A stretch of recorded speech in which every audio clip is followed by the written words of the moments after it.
still fly. I'm still fly, I know. I'm still fly. I'm still fly, let's go. It could all be worse. I could be a hater like you. It could all be worse. Clothes to make the man, but that poison's gonna kill you. From the inside out. It's time to say it with your chest now. Say it with your chest now. I'm young, I'm free. Can't nobody take me here and now. It's my time to ride it out. It's my time, it's my time to ride it. I'm young, I'm free. Can't nobody take me here and now. It's my time to ride it out. It's my time, it's my time, it's my time to ride it out. It's your time, oh. If you're on the bus, say yeah. Yeah. If you're on the train, say yeah. Yeah. If you gotta walk, say yeah. Yeah. Everybody's going somewhere. Yeah. Young or old, I really don't care. Yeah. Life has never really been fair. Yeah. So put your fist up in the air. Yeah. Say yeah. I'm young, I'm free. Can't nobody take me here and now. It's my time to ride it out. It's my time, it's my time to ride it. I'm young, I'm free.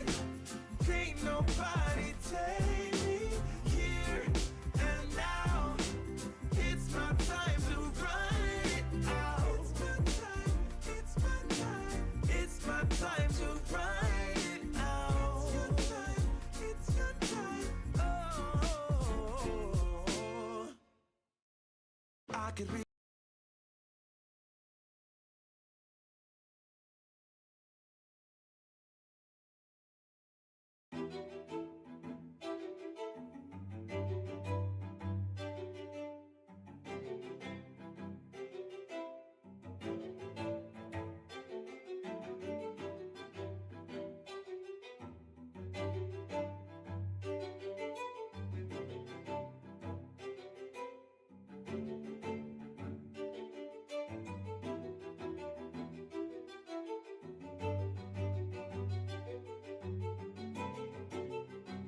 Who's ready?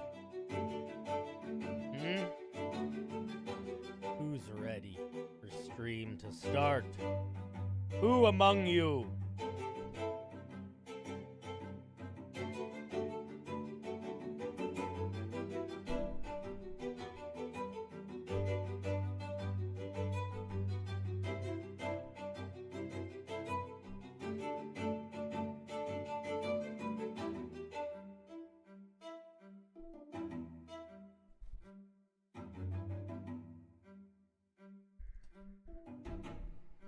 Oh, hey. It's 1 a.m. You should be in bed? Psh, no. It's not time for bed. It's time for stream. Yes. Yes. Stream with me. Okay? Would you? Could you? Should you? Who's to say?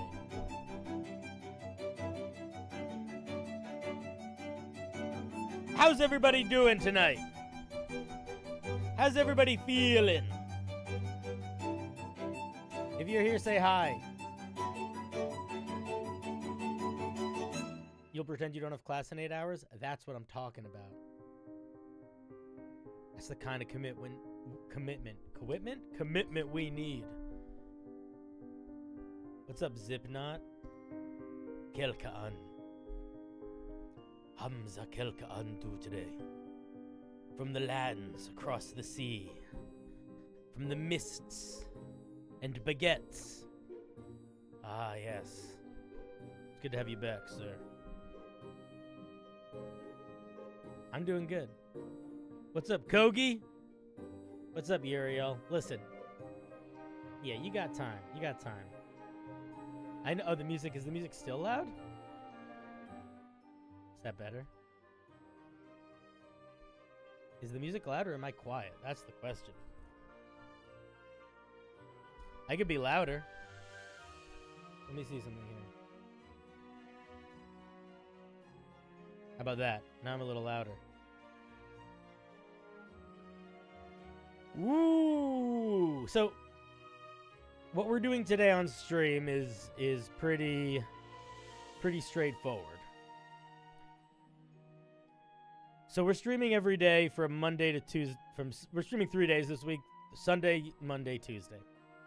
Monday is going to be specifically for folks that want to talk about monsters and magic items. We will be looking at your monsters and your magic items. Tuesday is going to be feats, spells, and species. But today's a little bit more open-ended. Today we are doing Homebrew Helper, or D&D Helper in general. So there are a few ways that you can participate in this if you would like me to give you a formal response. The first is you can call in. So if you would have a piece of homebrew you have a question about, or you need some help with, or a campaign that you're working on, or anything like that, a character you're trying to build, in my Discord, you can go into the waiting room. And if you go into the waiting room, it will put you in the queue, and then I will know who's in line, and I will bring you on the call. We will chat. But you don't need to call in. You can also write your question, especially if it's one that is a little bit more wordy or requires me to look at a piece of homebrew. You can also write it in a section that's called September 21st Questions. Who's rating me? Rob! Oh my goodness, you came at the perfect time. You came at the perfect time! Hello. Hello. You guys know me. My name is Cinderblock Sally. I'm a friend of Rob, Hartley GM. And by the way, I don't know if I've said this before, but I'll say it again.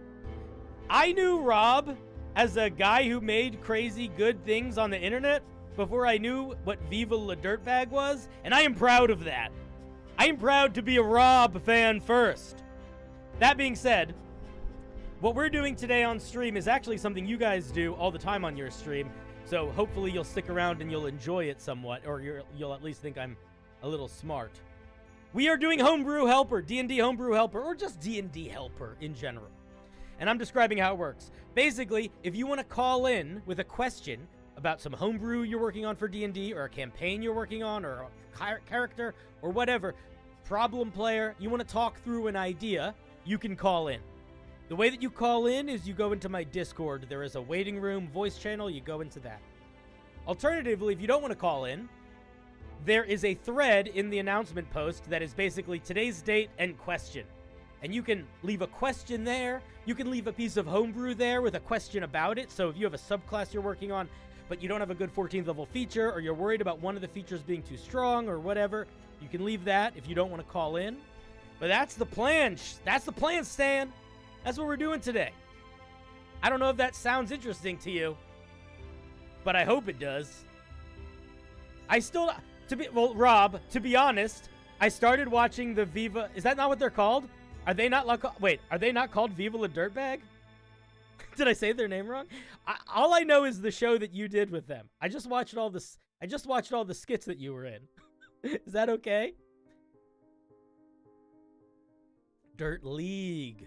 I like saying it wrong. By the way, we got some new chatters. What's up, AV? What's up? Been there, done the thing. Ooh. Been there, done the thing. A man. Look how big you are now, chat. A man of some history. I'm sure listen, they're very funny in all of the skits, but I've only watched the ones that Rob is in. Okay, so that's the plan. I explained everything. Also, if anybody's just like, I don't want to do any of that, and I'm just gonna ask an easy question in chat, because your question's not more than like a sentence or a short paragraph long, you can do that too. But in my experience, I can keep track of the questions better if they're all in the same place in a Discord. That's why we do that. All right. So, we're going to start. We got 2 people in the waiting room already. Oh my goodness, we're getting started. Everybody, wiggle your big toe, wiggle your little toe. Think about the dance. We're going to bring on our friend Uriel. Ahoy, oh, I got to set. You can't hear me yet. Let me fix that. Hello. I bet you can hear me now. Hello. How's it going, buddy? Oh, it's going fine. Good. What can I do for you today? What's up? I'm just gonna mute your stream real No, quick. keep it because going, keep it otherwise I'm going. gonna Echoes, get- echoes, echoes, echoes. Yeah, I don't like the echoes. They Okay, fine. tend to drown my nose a bit. Yeah, no. I just wanted to talk about like some stuff with homebrew in general. I think Yeah, sure. I have a decent hang of it, but I only started like a year ago with D&D in general. I played like one game before that, but we had to break off early because our DM started getting a new job and didn't have time anymore. Which kind of sucked. The whole thing is I'm a really stubborn piece of shit. So where are you? Can I ask where you're from? Germany.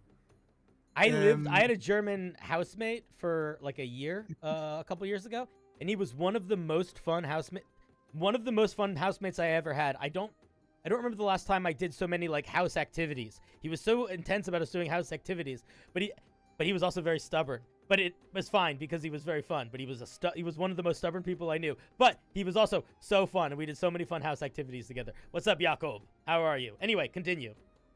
Well, for me, my stubborn piece of shit trait is I wanted to be a DM and I wanted to play D&D with some people. Sure. But I also didn't want to do any pre-made campaigns or anything.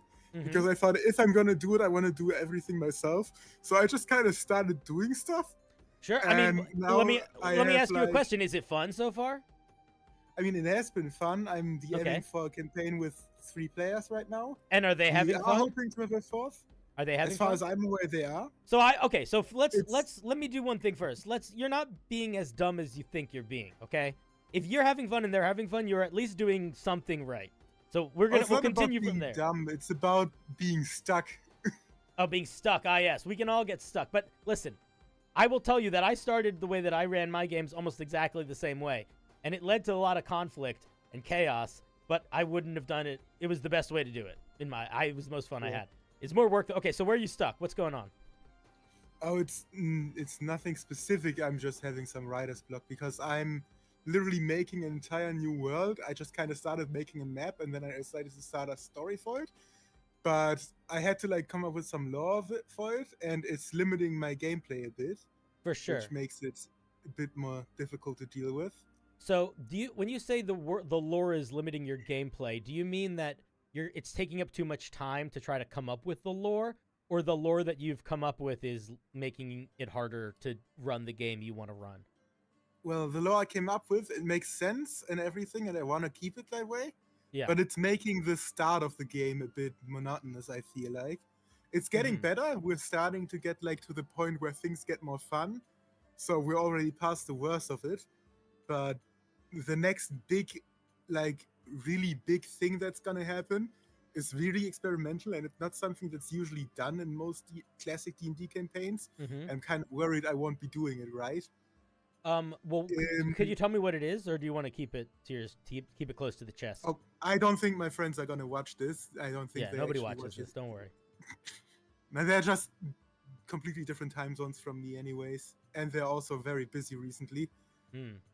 The thing is, what I'm having a problem with is the idea that I have for the end of the campaign, like nearing the end, is a very, very large-scale battle where my players would kind of no longer be acting like as one party, like of adventurers.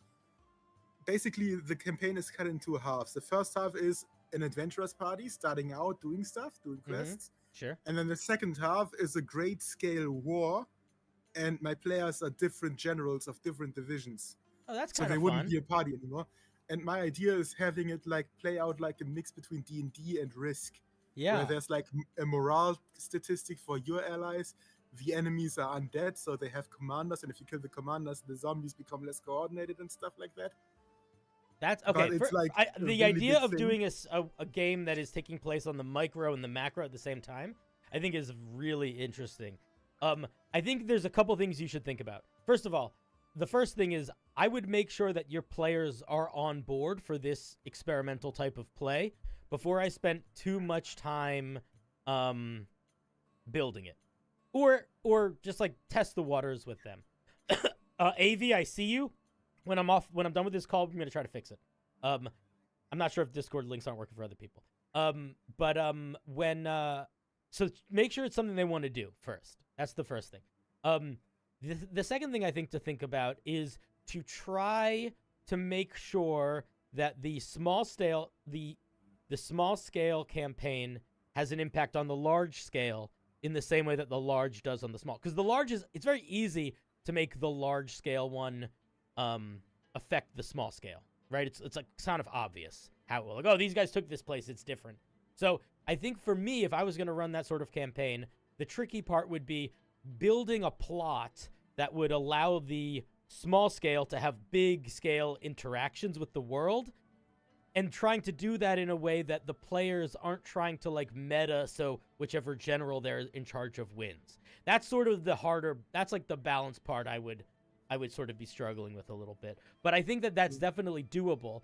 I think that the key, though, is finding a plot that makes it so both plots feel relevant. The other thing that I think is important is that it's going to be very different games. So you might even want to plan them kind of on different, not necessarily different schedules, but like realistically, you might want to have like 3 or 4 D&D small-scale adventurer sessions before you have another big world one, because the big world ones are going to almost take place at a faster pace too, you know? Like one country taking another country in like it's risk. not that huge. It's more like the functions of risk with like the armies and the large sweeps of like kills and stuff. But that's sort of what I mean. Like, but it's like, not taking over entire nations. It's a bit smaller than that. It's one big area where there's 2 armies colliding. So it's an active battle. Oh, okay. So you're having them control a battle. Yeah, one single like if you know Lego Star Wars 3, the big battles that they have where you have like different campouts. Yeah, I was like that. Yeah.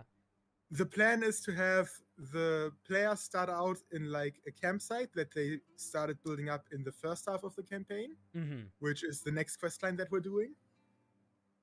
And then there's like a time skip where the countries that they reported to made like preparations and stuff. And then after the time skip, when the war finally begins, it's a horde of undead. Of course, they're not gonna act like a normal group of people, right? There basically is like literally just a full front war with like a huge front line and different backlines and like stuff happening. And the players are different classes and have different staffs and the roles that are like intended, because we have a ranger who also wants to spec into druid in the later levels, and he would be like commanding a line of professional archers like in the back line, raining down arrows on the enemy in the back, right, to weaken them, and also taking care of wounded soldiers from the front line that get dragged into the back. Whilst we have a rogue currently who would be leading like an assassin squad that tries to go out behind the enemy's lines and take out the commanders to disrupt the enemy, which is like the idea. Then there's currently an NPC that's important, that's basically a paladin, fighter paladin hybrid, technically speaking, but I haven't fully plotted out the full stats for the NPC yet. I'm still on that. Who will be actively leading the front lines, like the soldiers, the melee soldiers. And do you have different like gameplay mechanics built out for these, or are you going to base it more like on dice rolls? Well, it's going to be somewhat on dice rolls and also on what kind of things the players are intending to do and what they are succeeding with. Like morale boosts for the army are based on like speeches and charisma and stuff, right? And like the disruption of the enemy army, the zombies themselves aren't really conscious. They're being controlled by the commanders, and the commanders are being controlled by heroic units who are basically bosses, mini bosses. So depending on what characters get taken out of the fight and how it happens, the enemy gets more disrupted or your group gets more disrupted. Like if an important captain NPC dies or a player gets so hurt they have to retreat, that's gonna tank morale down and stuff. Mm-hmm. But also it's still like dice roll fighting mechanics on the micro scale. It's just affecting a larger battlefield and stuff instead of being like a small dungeon crawl or something. And the monk, in the meantime, once the enemy is fully disrupted and enough of the enemy soldiers are killed, the lich that's in the background that's actually doing this entire thing and controlling the whole army and everything will be forced to send more of its soldiers, leaving its own castle less defended. And the monk would be leading a hit squad basically into that castle and open the gates for the soldiers from the army to then come in. Yeah, so there's a couple things that I think are worth thinking about here. All of this is like a good plan, but a plan is not necessarily a game. And yeah, I know that's the planned out things. So what I think would make sense, of course, it all still depends on the player action. Yeah, that's but just a rough even idea then, how I'm envisioning it right now. Yeah, I think all of that makes sense. Kelka on Do Today brings up a good question, which is sort of what I was going to ask. They were saying, are you homebrewing a system for this, or are you using something that already exists? And what I would sort of say to even push that a little bit further is I think that the difference between this working and it not working is figuring out how to make sure the process of trying to accomplish those specific goals are fun, and also making space for the players to decide to do something completely different than what you want them to, or than what you're envisioning them doing. Like, that's sort of why I think it's the more valuable thing to do before you plan too much of what you imagine them doing might be to figure out what sort of game system you are using for these activities, because there needs to be some element of the players understanding the limits of their agency so they can push back where it makes sense, and so you don't bump into situations where they want to do something that you just completely didn't plan for, you know? Yeah. I mean, I'm looking at the screen and I nodded when you said that, and then I realized you can't see me. No, that's fine. But that because what you're describing, you said, like, think about it like it's a movie. In a movie, all of that would just work and be cool. But in D&D, the fun comes often from the players deciding to do a thing that's going to make it like a movie, or the players playing the game, like doing the activity that gets to make it feel like a movie.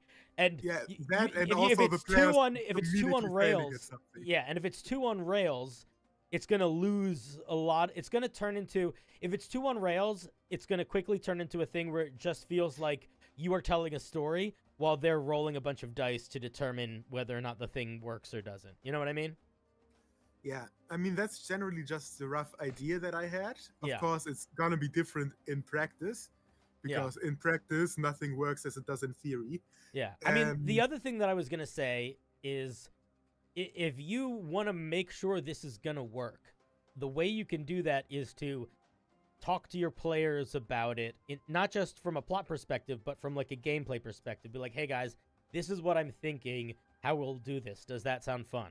And just or ask if because they're gonna have opinions, you know, they might even have some ideas of ways to interpret those that might just work better for your table that I don't know because I don't know your table. You know what I mean? So don't remember, your players are all brains that can participate in the conversation. You don't need to build everything for them. They can build some of the stuff with you. Yeah, of course. The entire idea is that the whole war thing is, before that they were acting as one group, one party. Mm-hmm. Now they all now each of them should be acting as the leader of a separate party. So they can still do things, but they're now commanders of their own platoon, so they have to keep that into account. They can't just recklessly run into the front lines when they're an archer and leading a battalion of archers that aren't skilled in melee. That's just a stupid idea. But They can command the archers to aim where they think would be the most ideal place to aim, even if it's not the obvious place. Mm-hmm. Right? Essentially that kind of stuff. Yeah, again, all of that sounds really cool. I don't think you explaining all of the different things you're thinking of that they might do is going to help with, I think, the bigger thing, which is like, you need some systems. You need some grounded systems to get to a place where you can start to play with those ideas. So whether those grounded systems are basically D&D rules, but you're multiplying everything by 10 because it's like whatever, they're controlling 6 people at the same time or whatever, but it's still basically character sheets, or you're using like a completely different system that incorporates running a squad through a scenario. But it sounds like a really cool. It sounds like a really cool idea. I think it's just a matter of making sure the gameplay of it is as cool as the idea of it is. You know? Yeah, I mean, that's basically the end game of the campaign I'm running. We're not even halfway through it yet, so I still have a lot of time. Yeah. It's taken us half a year just to get to this point, and we're halfway through the first act, basically. Yeah. So maybe you'll never get there. We'll see. I mean, I hope we're getting there. We are slowly getting closer to the part where they start figuring out that there's undead around.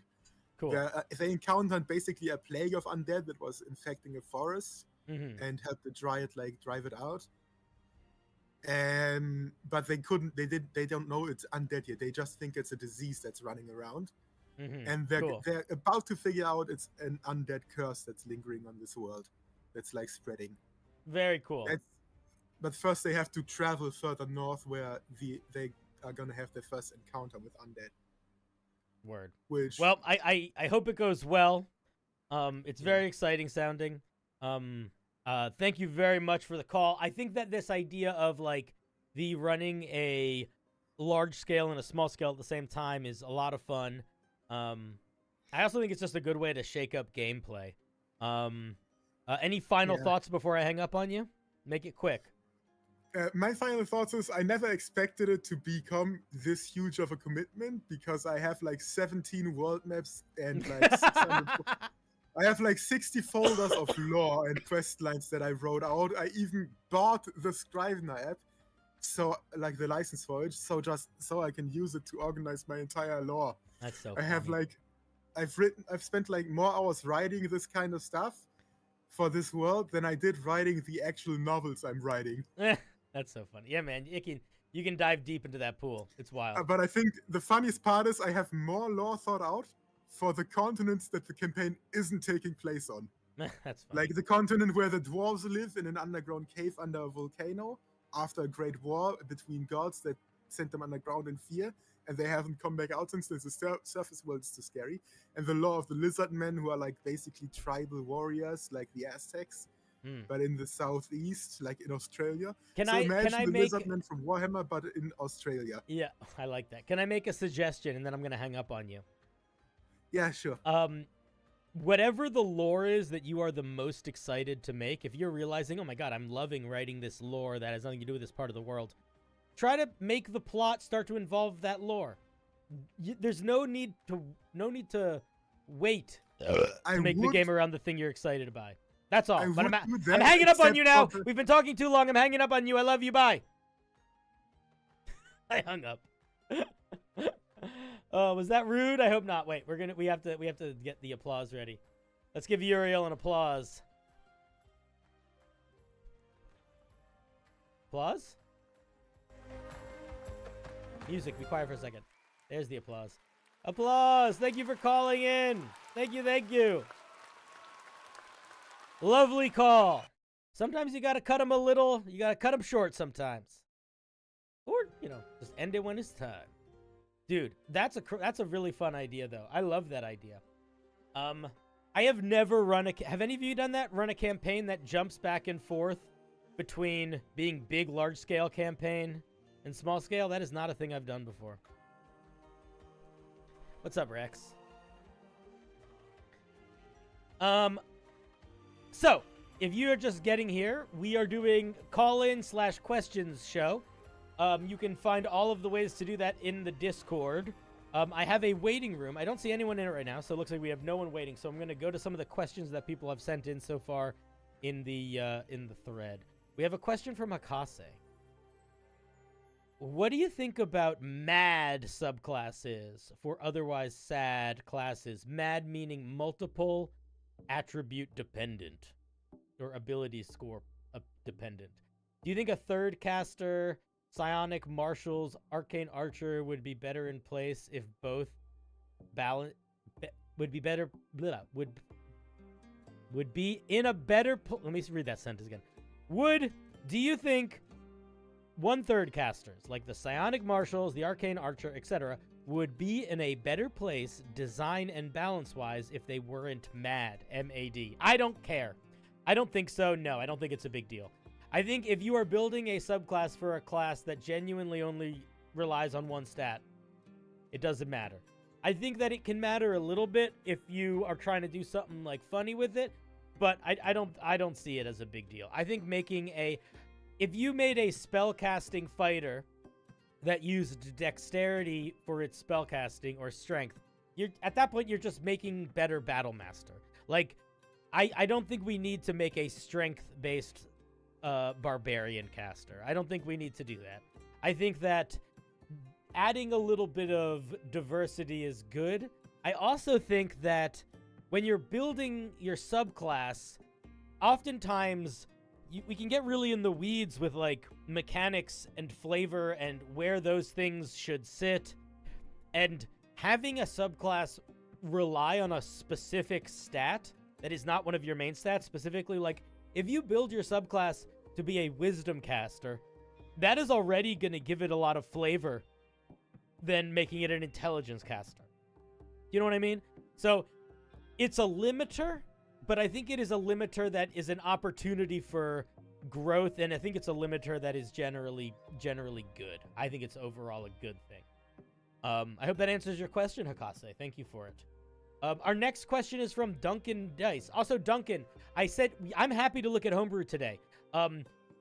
If you want to call in, we can talk about it, or you can post it in the same thread that you posted your question in. I'm just not going to do a whole Homebrew review. I want you to send me like, hey, here's a piece of Homebrew I'm working on. Here's this very specific part I want help with. Or I'm having a hard time coming up with the capstone feature, like something like that. Don't send me a Homebrew and say, I want to know what you think, or if you like it. I want you to have a question. Yeah, if you want to call in, go join the waiting room in my Discord. If you don't want to call in, no worries. We have a question from Duncan O'Dice. Duncan O'Dice says, I have a party of 3 who, through good rolls and stats, have pools of health ranging from 58 to 85 hit points. Depending on what level they are, that's not unreasonable. They are crushing CR10 monsters at level 9. At level 9, having 58 hit points is not unreasonable. I think that's... I don't think those hit points are crazy high. I feel like a barbarian could easily have close to 100 hit points by level 9. Would it be reasonable to throw a CR 11 or 12 boss at them? Yeah, totally. Definitely. 100%. I think that CRs are like a rubber band. They're like, it's not like a specific thing. It's a little stretchy. If you are finding that your players are having too much trouble, or if you are finding that your players are having too little trouble against the CR10 monster, yeah, up the ante a little bit. Other things that you can do that are going to massively change how easy the game is for your players is giving monsters more action economy. So what I mean by that is like boss monsters have like legendary actions, which are basically things they can do before other people's turns. And you can continue to do stuff like that. But the other thing that you could do is you can create situations in the environment that up the danger. So like, for example, you're having a fight with a Bahir, which is like a big lizard thing, on the side of a mountain, okay? That's a pretty tough fight, but if there's smoke in that fight, maybe you throw in some rock slides. Maybe if they cast a spell like Fireball or Thunder Wave or something, maybe it creates rubble, and now there's debris, and they all have to make dex saving throws every now and then, or slide down the mountain a bit, or take some damage and fall prone as rocks come down. You can turn the environment into a part of the challenge in a way that you don't necessarily have to tweak the monsters that often. But yeah, man, throw bigger monsters. Ain't nothing wrong with throwing a big monster at the party, especially if they can handle it. Balance is very weird in D&D because it is very hard to determine how appropriately a monster is going to be difficulted against a party unless you know the specific makeup of that party. People that play... Honestly, even more than that. Because there's people that optimize the way they play a wizard. You know what I mean? There's people that optimize the way they play a paladin. But even beyond that, there's magic items. So depending on what magic items you give your party, your party might be at the power level of like a level 14 party if they have the right magic items. I mean, speaking personally, I definitely overgive my players magic items, and I still do because it's just fun to give them magic items. I used to be really bad to the point where they had way too many. They forgot what they had, and they all, by level 11, they were like stronger than level 17 characters. That was very hard to balance. I basically had to throw away using CR when I did that.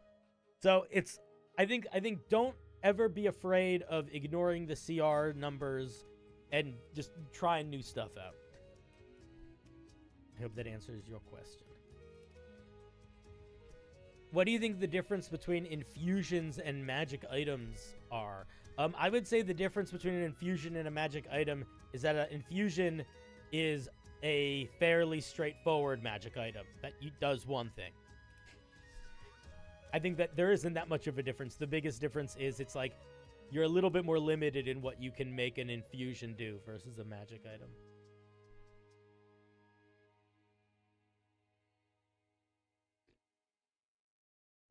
Infusions last until you turn them off, though. You know what I mean? In a six-person level 5 party versus 1,000 CR1 monsters. I mean, yeah, you don't even need to go that high with the numbers. Action economy is king in D&D. Action economy rules the land with an iron fist. All right. So, the other thing that I'm doing now, and I think I mentioned this before, but if you would like a longer piece of Homebrew reviewed, and by longer I mean 1,200 words, like a subclass or an artifact magic item, or like one of those expanding items, or whatever, something that is a bit more breathy.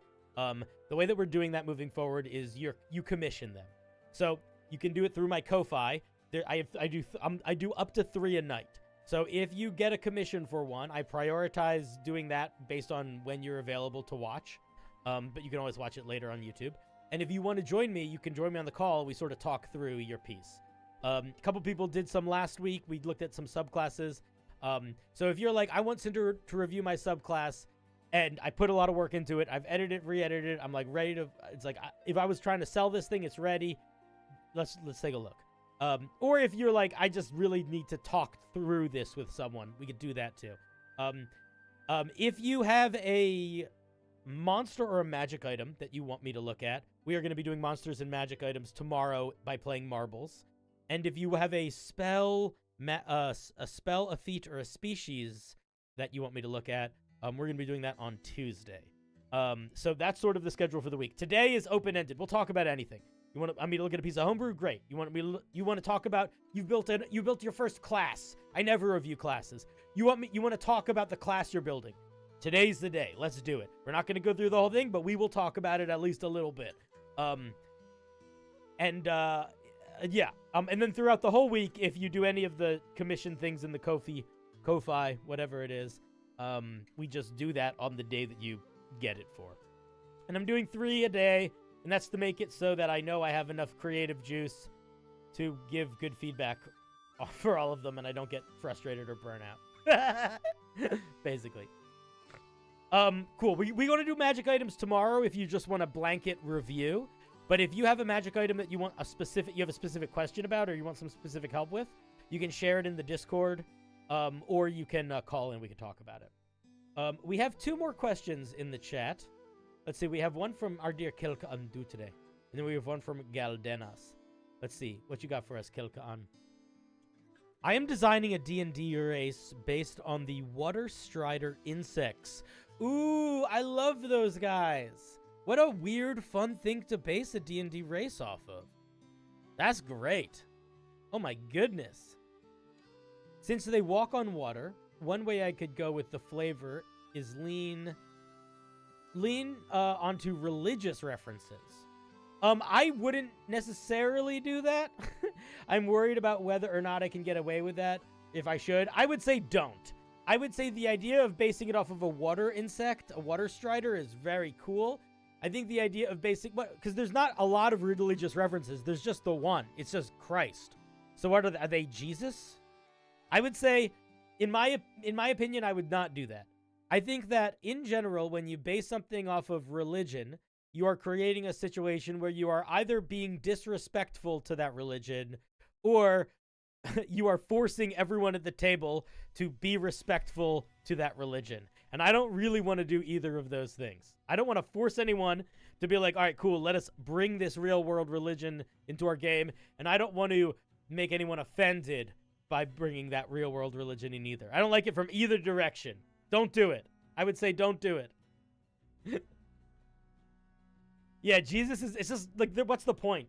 Unless you're making it a joke. Like, if the joke is I'm making a Jesus species and you give all of them the ability to walk on water and, like, cast the spell, create food in water, or, you know, and maybe they could do prestidigitation to turn water into wine. That could be funny, but I don't know if it would be good, and it would certainly not be respectful to people that took religion very seriously. I think for people that take religion medium seriously, you could probably do it in a way that would actually be respectful, as long as it wasn't being a dick move about it.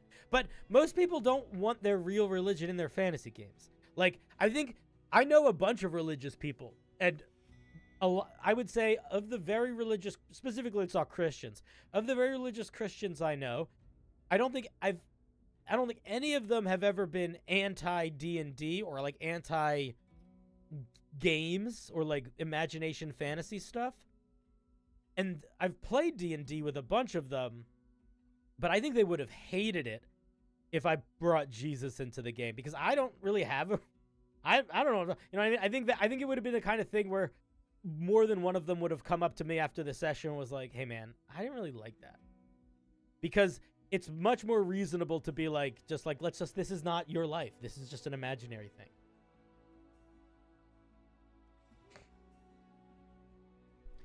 Yeah, I just don't see the point. Like, I wouldn't do it unless I was going for being confrontational. If the goal was to be confrontational, I think it would work well. Durrest coming in as a first-time chatter with a bunch of ideas of how to make monsters a little stronger. Additional attacks, giving them stronger weapons, giving them layer actions, legendary actions, more HP. Bunch of good, just sort of raw, bare bones, just crunchy number suggestions. Those are all definitely things to do if you feel like your monsters are falling apart too quickly. You have to be a little careful with the solution of just giving them more and more and more HP, though, because if you overdo it, you can end up creating a situation where the fight gets boring. You don't want the fight to last too long, and you don't ever want an attack to feel too unimpactful. Sometimes you create a situation where, I give this monster 300 hit points, and then it makes it so, nobody's attacks feel like they do anything. Do you know what I mean?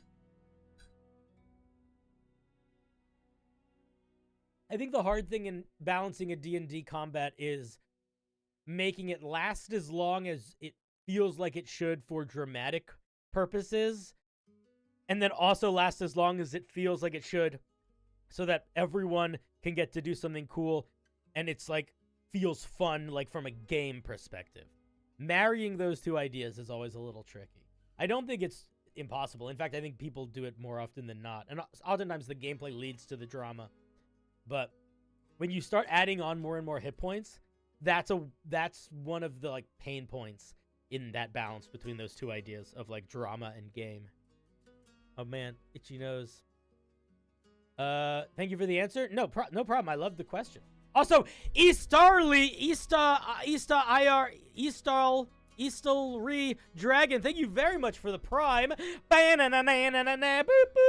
you very much for the Prime. Eastalry Dragon. I didn't forget you. I got distracted in my brain.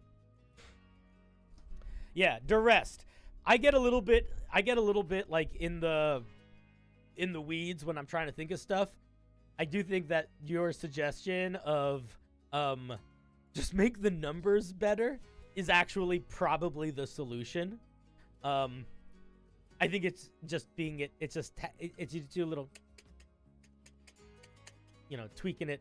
It's a delicate tweak. You don't want to crank the heat. You want to tweak the heat.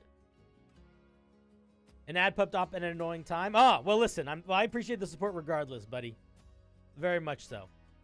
Very much so. Balancing should be used for both practical and flavor applications. Yeah. I mean, listen. A really good trick, a genuinely really good trick, And don't do if you do this too much, you're going to take away player agency and you're going to take away dice power. And you don't want to take away player agency or dice power. It's not your story, it's everyone's story. But as the orchestrator, as the dungeon master, as the one who is putting all the pieces together, one of the best things that you can do sometimes is tweak the god meter a little bit. And what the god meter is the god meter bends the things that the players don't notice to guide the story. So, for example, if you are fighting a really big, intense monster and it's some demon and it's the demon that killed the paladin's parents or something like that, and they only have one spell slot left and it's their second level spell slot, and they hit the demon and they divine smite that demon, and the demon has 58 hit points left, and they divine smite it and they do 37 damage, you kill that demon, right? Like, you don't need to, you bend, that's the god dial. You twist it. You're like, yeah, that was fucking cool. It didn't matter. Like, that's the thing. The easy peasy lemon squeeze. Alternatively, you can do the opposite, right? If you have this monster and you're like, this monster needs to get this one thing done in the combat. They just need to get this one thing done. It's going to make or break the fight. And then somebody hits it, and they hit it for 17 damage, and it had 15 hit points. Maybe it had 20 hit points. You know what I mean? Like, you can do that sometimes. You have to be very, very gentle with that dial, because here's the unfortunate truth.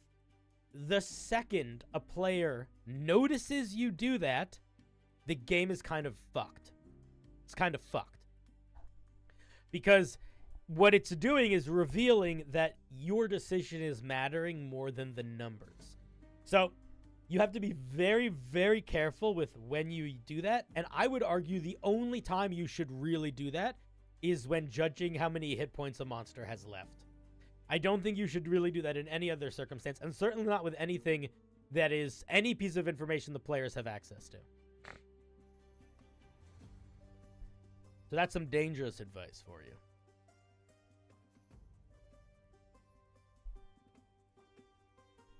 Spooky. Whimsical. All right, we have 2 more questions in the chat. Again, anybody that wants to call in, you are welcome to call in. Hop into my Discord. Here's the link is either in the video description on YouTube or it's... Nope, that's not the right command. There it is. There it is on Twitch. And I have a waiting room voice channel. You just hop into that waiting room voice channel. You can talk about a character you're trying to build, a campaign question. If you just want to talk through an idea, if you have a piece of homebrew that you're working on you need some help with, call in and let me know. We have a question from Galdenas in the Discord. Let's see what this says. I'm currently making some Warhammer 40k races, subclasses, and monster. Ooh, you're mixing my worlds, Gald. You're mixing my worlds. I want your advice for an Orc's Wah. How would you implement it as an ability? Gald, are you here right now? Okay, Gald, let me ask you a question before I answer it. Are you building these things to be as powerful? Are you building these things to try to be lore accurate to Warhammer? Or are you trying to scale these so that they would appropriately be balanced for a D&D campaign? Where's the power scale here? Because Warhammer and D&D are on very different levels. And I think my answer, because I have different ideas on how I would build an Orc's Wah power based on whether or not we're building this for a campaign where you are supposed to be crazy more powerful because you're Warhammer accurate powerful, or you want it to just work in a D&D campaign. Rex, I'm so glad you finally got into a game. IRL game. You like the new Ranger? Good. So let me know, Gald. I'm leaning more to balance bit and still want some lore accuracy. Okay, so I think the best way to categorize an Orc's Wog is community working together, maybe towards violence. That's kind of what an Orc Wog is, right? It's if you were gonna boil it down into its most basic idea, it's everyone yelling together and that making a loud yell in a direction, right? That's basically what it is. It's literally Wog. So but the other thing, because it is a psionic magical force, right? The more orcs, oops, my light turned off.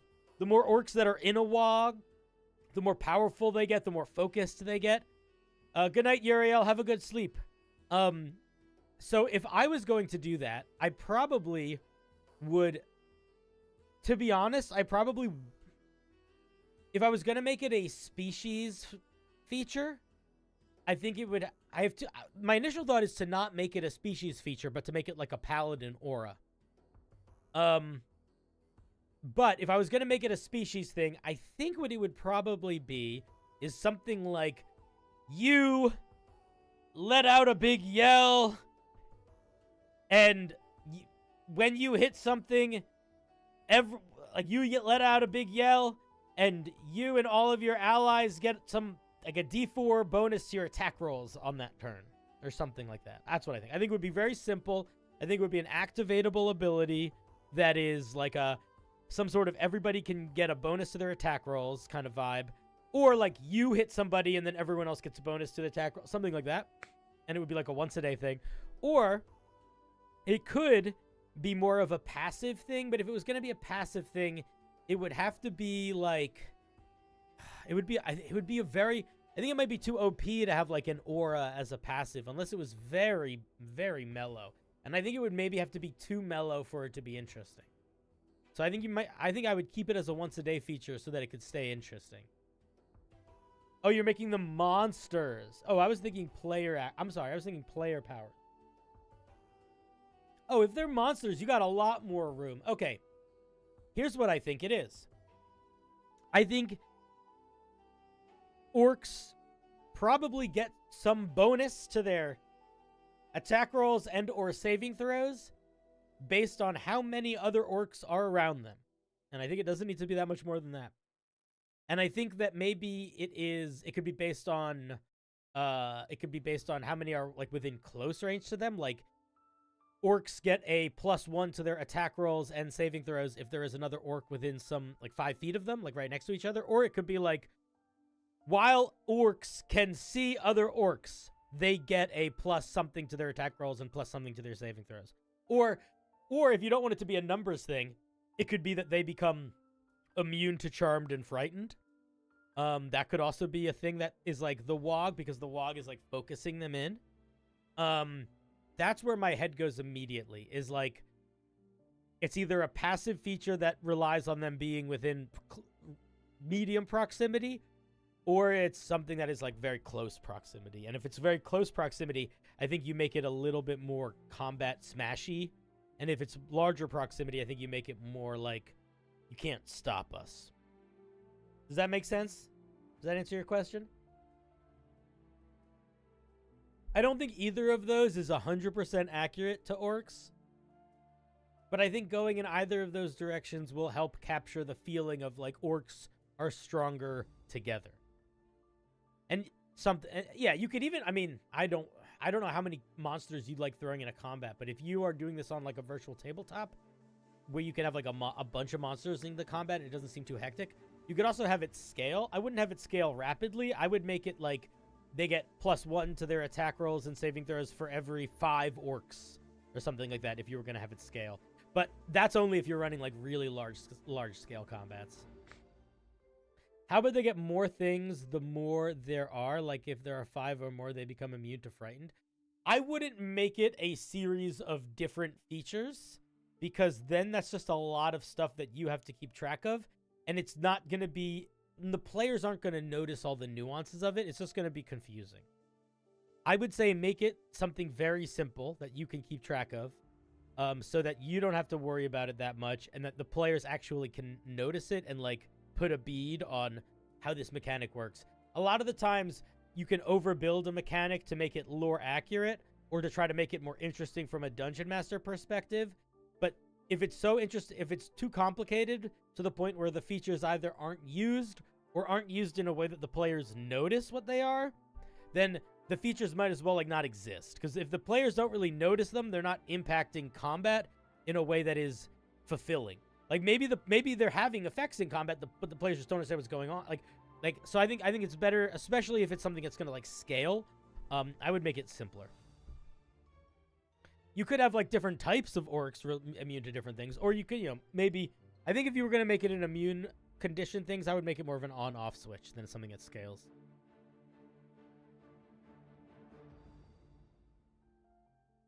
You could make them more intimidating for sure, Urban Hangman. That's also definitely a move you could do. If you were trying to make it, if you were trying to find the right vibe. Alrighty. Dang, we don't got a lot of YouTube watchers anymore. That's okay. Wonder why. I wonder if my thumbnails aren't something's wrong with the thummies. Let's see. Oh, we have one more question. All right, guys, we have one more question. So when we get to this last question, I am going to say, hey, call in or ask a question. And if you don't, you'll watch me try to figure out if I'm going to keep doing, if it's going to be a short stream tonight or not. Let's see. Or maybe we'll just do something totally different. We have a question from Duncan O'Dice. Let's see what they said. Okay, Duncan said, speaking of homebrew, I plan on making a class that is based off of brewing tonics and elixirs to boost their abilities, with its own rogue subclass and witch-like subclass. Okay, I want to make a class that's on brewing. Okay, so you want to make okay, you're making a brewer, and you're trying to decide between wisdom and charisma. I would say wisdom probably, because wisdom is usually associated with like nature stuff. If your question is should I make this a wisdom caster or a charisma caster, I would say wisdom, because warlocks already do a lot of the witchy vibe in their charisma, and if you know charisma, you're just gonna be sitting on top of that. And I think if you went wisdom, that ties into a lot of like nature-y stuff, herbalism kit stuff. I think that fits potion brewing more. I would go in that direction. That's the move I would. That's the move I would make.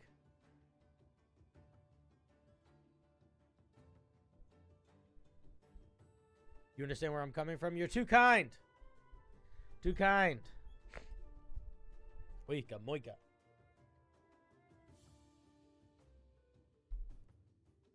Some advice for the Eldar? I mean, that's a harder one because the Eldar, I think it really depends on which Eldar you're trying to build in D&D. Like, they're all so different. I think, I'm going to be honest, Eldar are basically just normal D&D people, right? Like, they do magic. They fight with, like, fancy elf swords and shit. I don't think you got to do a lot of work to make an Eldar.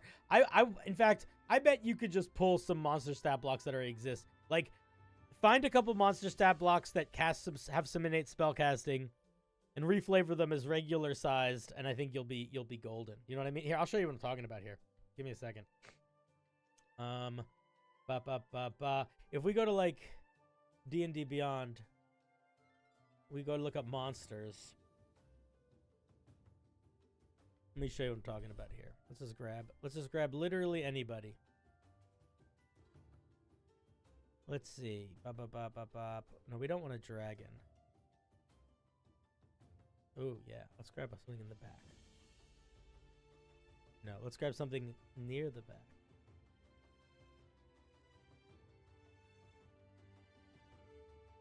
Okay, no. I should just find something. What is the name of that fucking demon? Here. If you want to do a... Most demons are going to be your friends. If you are doing this kind of thing. What's the one I was looking for? Like these guys.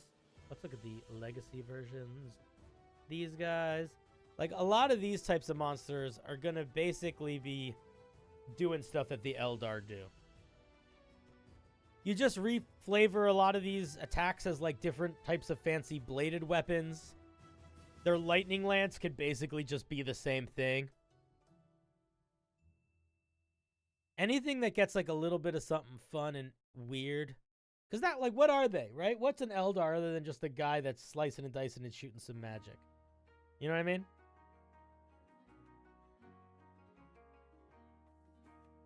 Like, genuinely, like, this works. This guy can cast Darkness, Dispel Magic, Fear, Heat Metal, Levitate. He gets a ranged attack and a melee attack and a weird sort of magical gaze. Boom! This is the Eldar. Just make him look prettier. And you're there. Here's what I would do. What I would do is I would say, okay, if you're doing cookie cutter vanilla Eldar, I think it's like, what do all Eldar share? What's one thing unique that they all share? And then that is a feature that you could put onto other monster stat blocks. So, like, for example, the only thing that I could think of that really all Eldar share is a thing that happens in theory when they die to try to save their soul from going to Slanesh. So, I think the main thing that you give all Eldar is a soul stone. That's probably the main thing. And then I think you got it. This guy plus a soul stone, boom, Eldar. You could also, that's true, you could look at any of, like, the... Like, if we go back to monsters here, and we turn that off, we go humanoid. Anything that's... I wonder if I just put elf here. But, like, anything, any of these things, boom. Legit, this is just the Astral Warrior.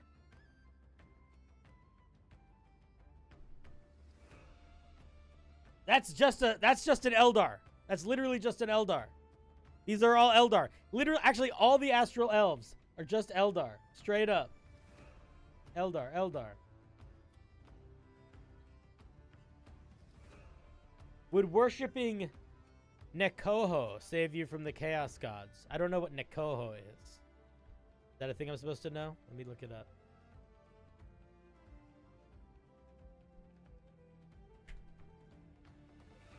Oh, it's a magic die. Oh, it's a chaos god. I don't know. I don't know much about this guy. I don't. Is this Warhammer Fantasy? I'm not super. I don't know Warhammer Fantasy nearly as well as I know Warhammer 40K. Look at him.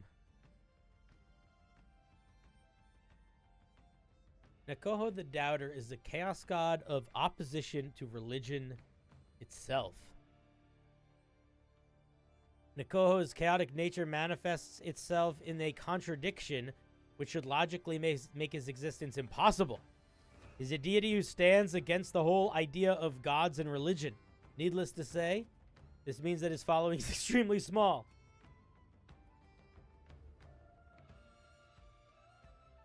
He almost never manifests in the physical world, but if he would, he takes the form of a short, slightly plump old human man. Hey, that's just me. Maybe that's me. He doesn't like cults. No holy days. And he requires nothing of his followers. Dude, this is the chillest chaos god fucking ever. Oh my god. This chaos god is literally like safe atheism.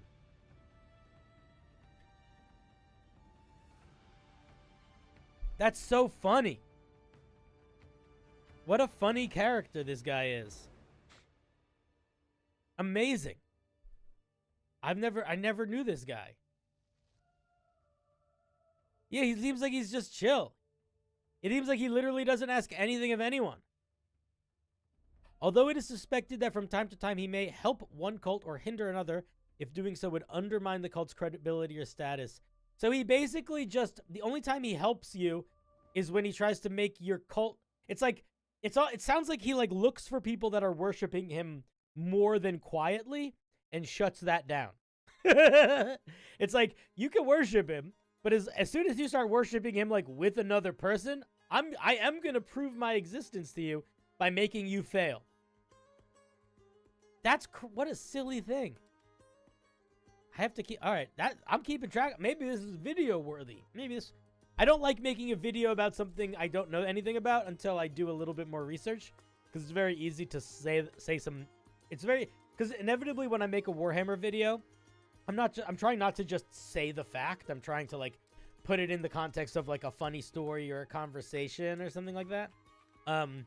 So I will not say things always exactly as they are. I will often, talk describe things in casual language. And I want to make sure I understand it enough that in describing it in casual language, I don't misdirect or misdescribe, Although from honestly, everything I read about this guy, it sounds like he would prefer it if I misdescribed him. So maybe it would be a little bit meta in a way that only people that really knew what he was like would be into that.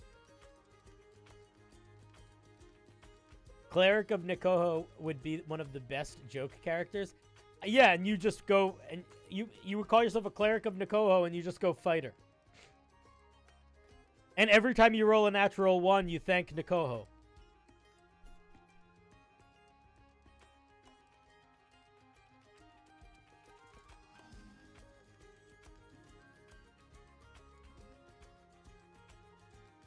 You figured it would need more research? Yeah. I don't ever claim to be an expert. I think people think I know more about Warhammer than I do because I talk about it. But the truth is I don't, right? I read the books. I guess some people don't read the books. I read the books. But I haven't read that many of the books. And honestly, I literally look, you know how like all of the codexes have like fun flavor text and fun intros and stuff? That's not really like the rules of the game. It's like the lore on the side. I just read all of that stuff. That's what I do. People think I know what I'm talking about. I don't know what I'm talking about. But that's why if I learn something new, or like there's a funny quote from a Space Marine that I read, I gotta look up who that is and like what their deal is a little bit so I don't accidentally fuck something up. All right, I think we have some more callers. Let me see. We do. All right, we have 2 callers. We have Orca and Phoenix. All right, we're going to start with Orca, and then we are going to pull in Phoenix next. Let me grab Orca. Orca Ace, hello. How are you? Oh, why did you leave? Why'd you hang up on me, Orca? All right, well, I'm going to call... all right, let's try that one more time. Hey, Orca, how's it going? Can you unmute without hanging up on me? Hello? Yes, sorry. I did accidentally hit a button that just disconnects the call. I'm sorry. It happens to the best of us. So, hello. How's it going today? Hello. What can I do for you? I'm doing good. I'm very much at a brainstorming phase for this, so I feel like this is the only stream where this makes sense. Yes, I love That's my favorite phase. Yeah, I have a silly 5e space nonsense that I'm going to be returning to soon. It's very technology is magic, magic is technology, so there's still plenty of wizards and stuff, but there's like spaceships and silliness. I'm using the Dark Matter book. I think you know what that is. Oh my, I love that book. It's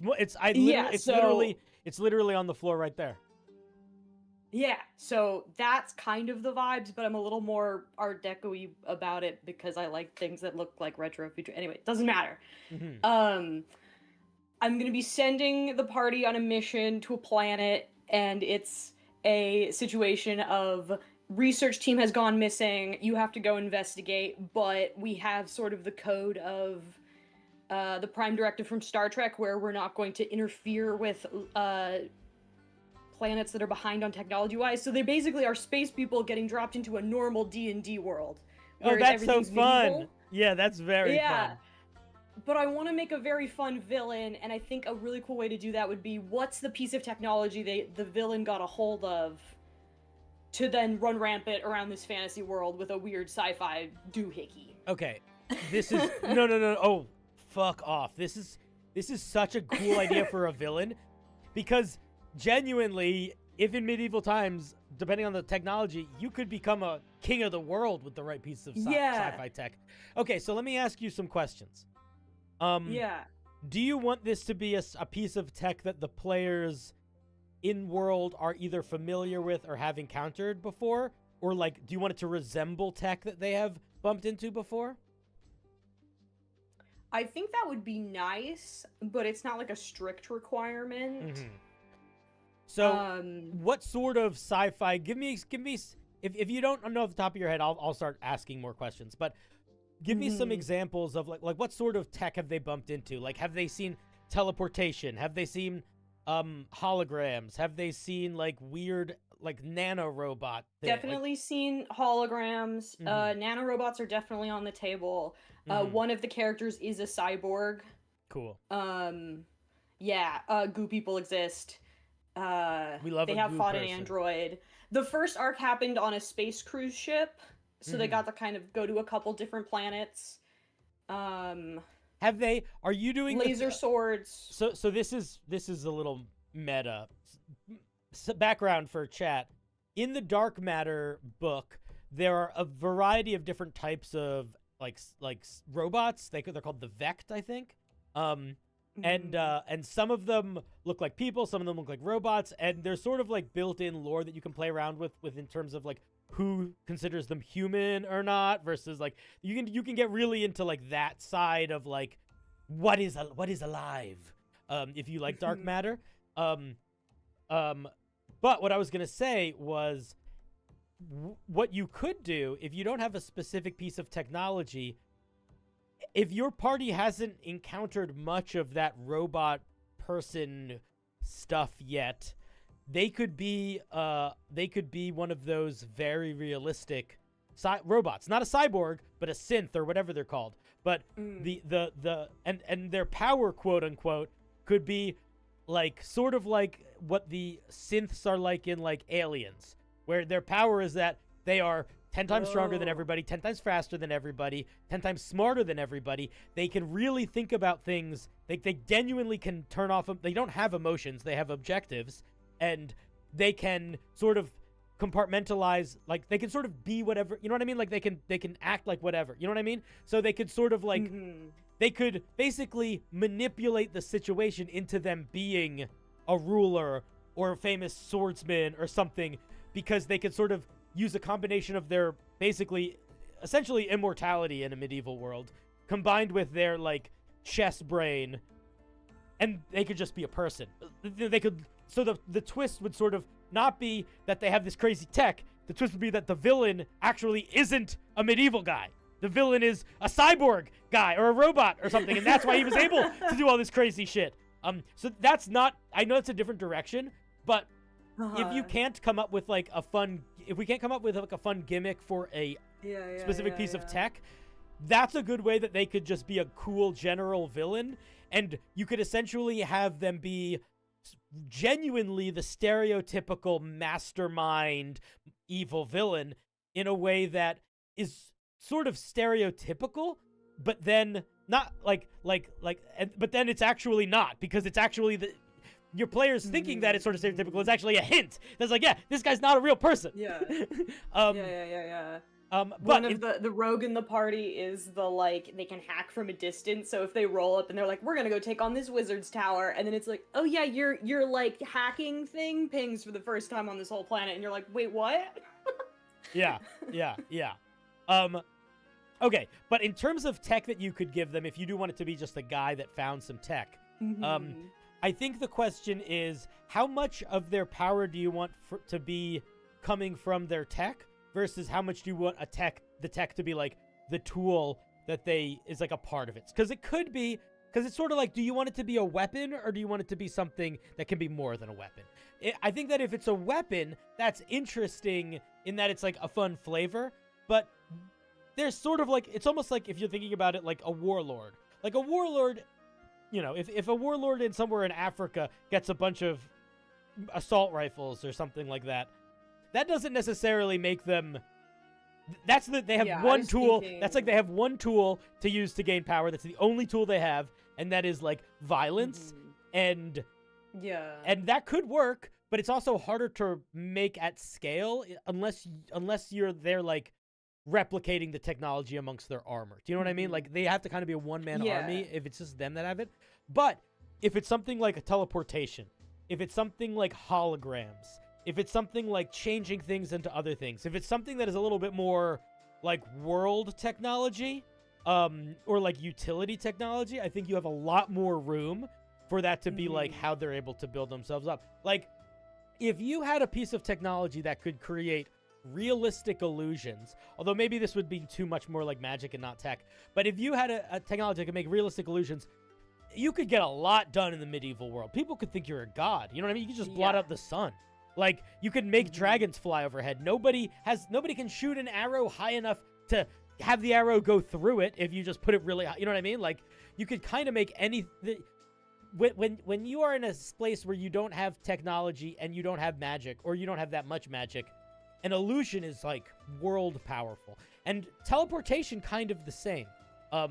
Like if you are limited by travel, by communication is slow, travel is slow, like everything is slow.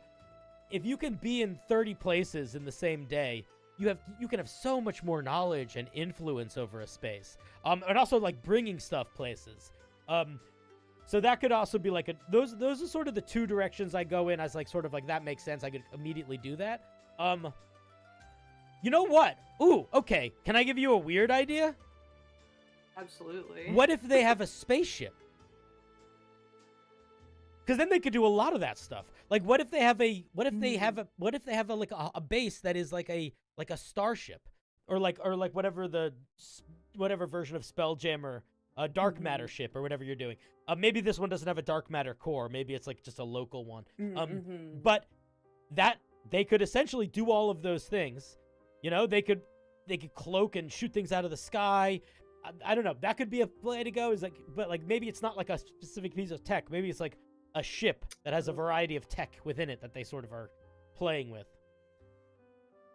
Yes, this is very good, because my initial thought was they're going after a research vessel. So if somebody got their hands on like a research vessel, even its basic stuff could go really crazy of analyzing things. Yeah, I mean, if it has like a duplicator, it has a replicator. I mean, to be honest, if it has the ability to fly and in any way cloak or produce light, that's powerful in a medieval world. Like, people have never seen that ship. That's okay, true. Is this a magical medieval And then they world just or make just a a medieval cult? world? I was thinking magic, but it doesn't have to be. Can I make a suggestion? Keep it low. Keep it low magic. Okay. Keep it low enough magic that something like a flying ship would be not something that people would think could exist. Make it. I think what matters is that whoever the people of the world are, they should be low enough on the scale of magical power that they can't. They see whatever this guy has or whatever he's doing as beyond their capabilities. Like, if there's a wizard that can do all the stuff that his spaceship can do just with spells, it's a lot less impressive. You know what I mean? Yeah. So you can also make the world really hazardous, though. Like, it could be full of, like, monsters and shit. Like, it doesn't need to be, like, gentle, soft world. I would just keep whatever magic tech is make enough, big enough breadth between it and whatever you decide to make this ship, or if you're going with the research vessel that this jabroni gets access to. Yeah. And then trying to figure out how to do the like weird medieval paintings of rhinos become unicorns to a spaceship. This is good. Yeah, I mean, when I think of a space, it kind of also, because it's fantasy nonsense world, you can make the spaceship any type of spaceship you want. So like depending on, I know that in Dark Matter all of the different peoples have like really aesthetically different ships. So I'm not sure if you have a specific one in mind for this, but depending on whose ship this was, it could easily, people could think it's a tree. People could think it's like what's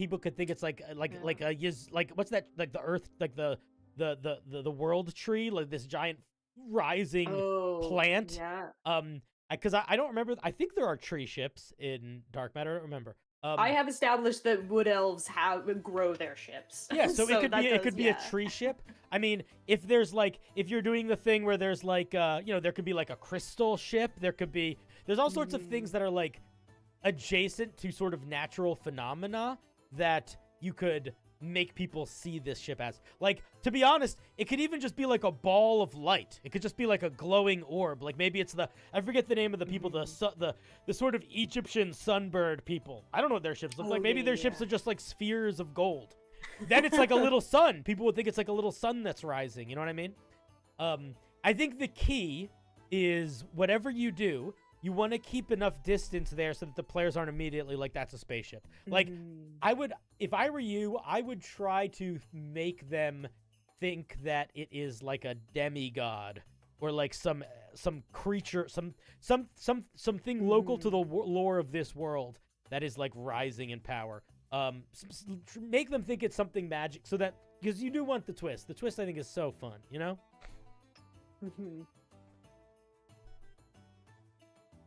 Yes, these are all good ideas. God damn, I really like the idea of, I know that you're probably going in the spaceship direction, but I really like the idea of the villain being a synth, and that being the twist, because they just seem like such a badass. I That's really such a like fun it, but idea. I did just do that with the first arc, and that's why I can't.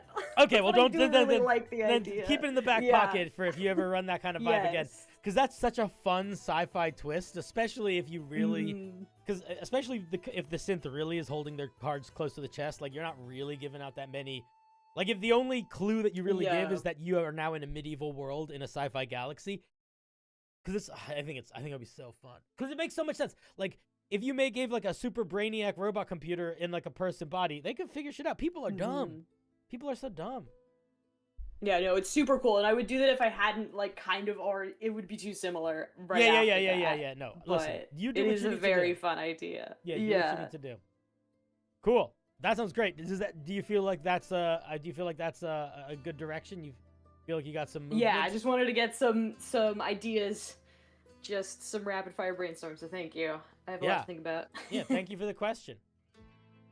All right, any final thoughts before I hang up on you? No thoughts. Head empty. Right. Peace. Y7, what's up? Yo, Cinder, long time no see. I have a question for you. I've been DMing for 3 years, and now that I understand how I like to run a game, I started to grow distant to D&D. Do you recommend any system? How do you like to run a game, buddy? Tell me how you like to run a game, and that helps. Are you growing distant from D&D because you want to be able to do more out of the box like narrative stuff, or are you growing distant from D&D because you want to get more crunchy? Are you growing distant from D&D because you're trying to do like sci-fi superhero shit and D&D doesn't do that really well? Let me know, but I have thoughts. If you are just getting here, if you want to call in, you can call in through the Discord. Just join the waiting room channel in the Discord. If you have a longer question or a piece of homebrew you want me to look at, you can post it in the September 21st questions thread, which is linked in the announcements. And if you just want to ask a question in chat, you can do that too. But I love people calling in, and I want you to call in, so you should if you want to. Also, Y7, let me answer my question. I'll answer yours. Are you my dad? Yes, I am your dad. You love my content? I love your content. Tom Bomb says, okay, so mushroom people, myconids. Are minor rapport spores and sun sickness too much? Or can they be less flavor-oriented? Asking for a species. Oh, that's a great question. All right, let me show people what you're talking about here. Give me a second. So, if we go to myconid.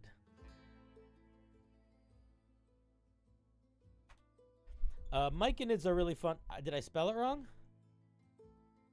All right, I'll do it the old-fashioned way. We'll just go to plants.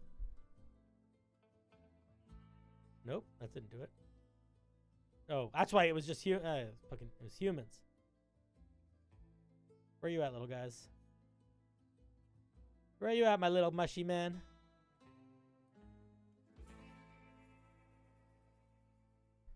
Okay, I gotta move myself. Let me fix this so you guys can actually see a little bit better.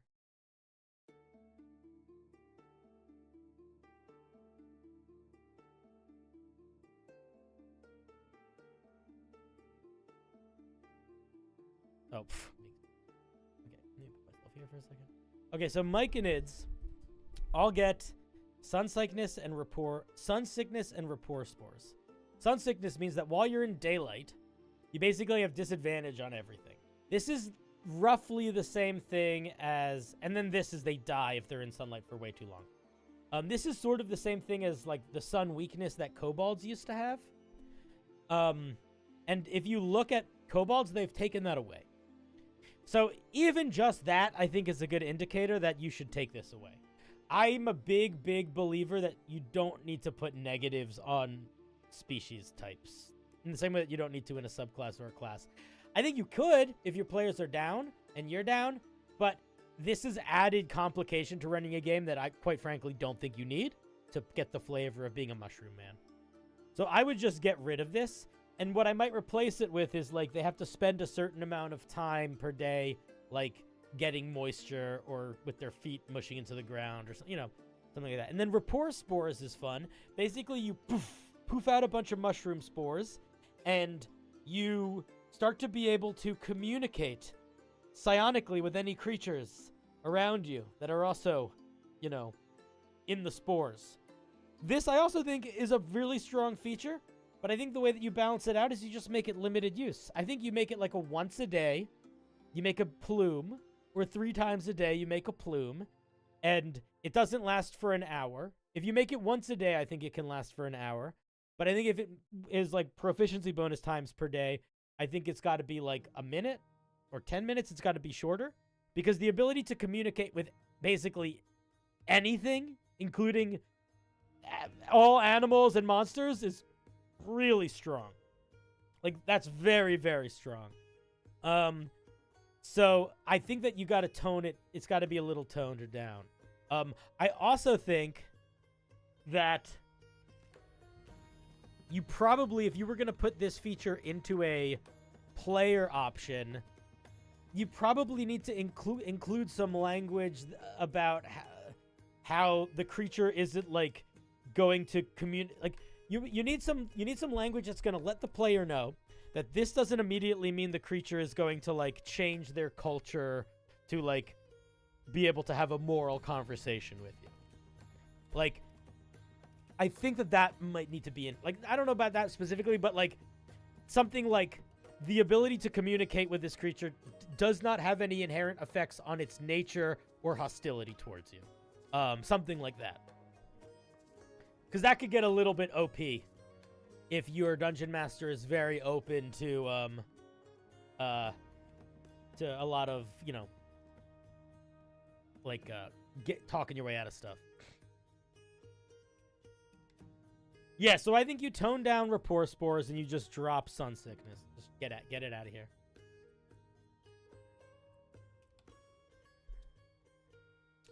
Are you my dad says you could work the sunlight sickness into your character. You could have your character cloaked. Yeah, that's kind of what I was thinking.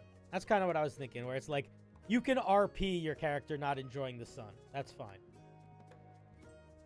All right, let me see what Y7 said. I seek simpler systems that lets players feel more free. I feel that too many rules obstruct their play if they don't have a piece of text saying that they can do it. I mean, there are some very open-ended systems, right? The most open-ended system I know that sort of still is technically a system, I think, is like Masks. And Masks is a superhero system. But it might actually be a good thing to look at from your perspective if you really want to swing hard in that direction. The way that Masks works, if I remember correctly, is there are some mechanics in place for success and failure, but the things that you can do are basically determined by you, in that your character sheet is almost entirely blank. And it's basically like, pick one of these types of heroes and then tell us, like, fill it out, what your powers are. So it's very open-ended. It's just like a blank slate. So you just literally write down what your powers are. That can almost be too open-ended for some people. I know a lot of people don't like how open-ended it is, but that could work. There are other game, like Powered by the Apocalypse is a game system that uses 2d6, and it is a scaled success-fail system. Basically, it's a 2d6 system where between like 2 and a 4 is a failure. A 5 to a 7 is like a half success, and above that is a total success. I forget exactly what it works, but basically it's a system that allows you to have 3 degrees. Failure, success but something bad happens, and success, like what you want to have happened, happens. And it's very open-ended in terms of like how you interpret your mechanics and your features. And there's a whole bunch of different like mini systems inside of it. Like there's one called Monster of the Week, which is a system for hunting monsters. That is really fun. And you can, it's actually really, really easy to homebrew. Kids on Bikes is another Powered by the Apocalypse. I think it's Powered by the Apocalypse. Kids on Bikes is another very open-ended system, though. Yeah, there's a lot of good systems like that. What's up, Adro? I know it's been a long time. I haven't streamed in a while.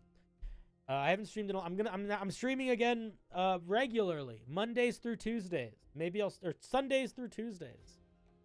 Sunday, Monday, Tuesday is where we're at until November. And then in November, I'm probably going to be streaming even more. Because in November, I'm going to start doing an actual play that I'm playing in. I might start an actual play that I'm running. And I think me and some people are going to be playing. I think I'm going to be starting a little content creator party thing where I stream regularly with other content creators. Yeah, I'm really excited to do an actual play. It's going to be fun. I'm very excited. Very excited. If anyone wants to call in, join the stream waiting room. No one's there right now, so you are full. You are full. You'll be pushed, shoved to the front of the line. Are we going to use that one compendium that you streamed about making last year? I don't think we Wilds? That's still in the works. We were talking about it recently. For the game I play in, it'll be up to the Dungeon Master, who's going to be GM Workshop, by the way. Who's a very fun streamer. He's a really good DM. He also does a lot of Baldur's Gate 3 stuff. He's a cool guy. This is your first time catching a stream, Edmar? Well, welcome. For everybody that wants me to do more D&D stuff, streaming is where I do most of the D&D stuff these days. But for the actual play in his game, I have to figure out what kind of character I want to be, because it's going to be a little bit of a proper game. It's not just like a one-shot. But for the game I run, Geo... Oh, you're in the waiting room queue?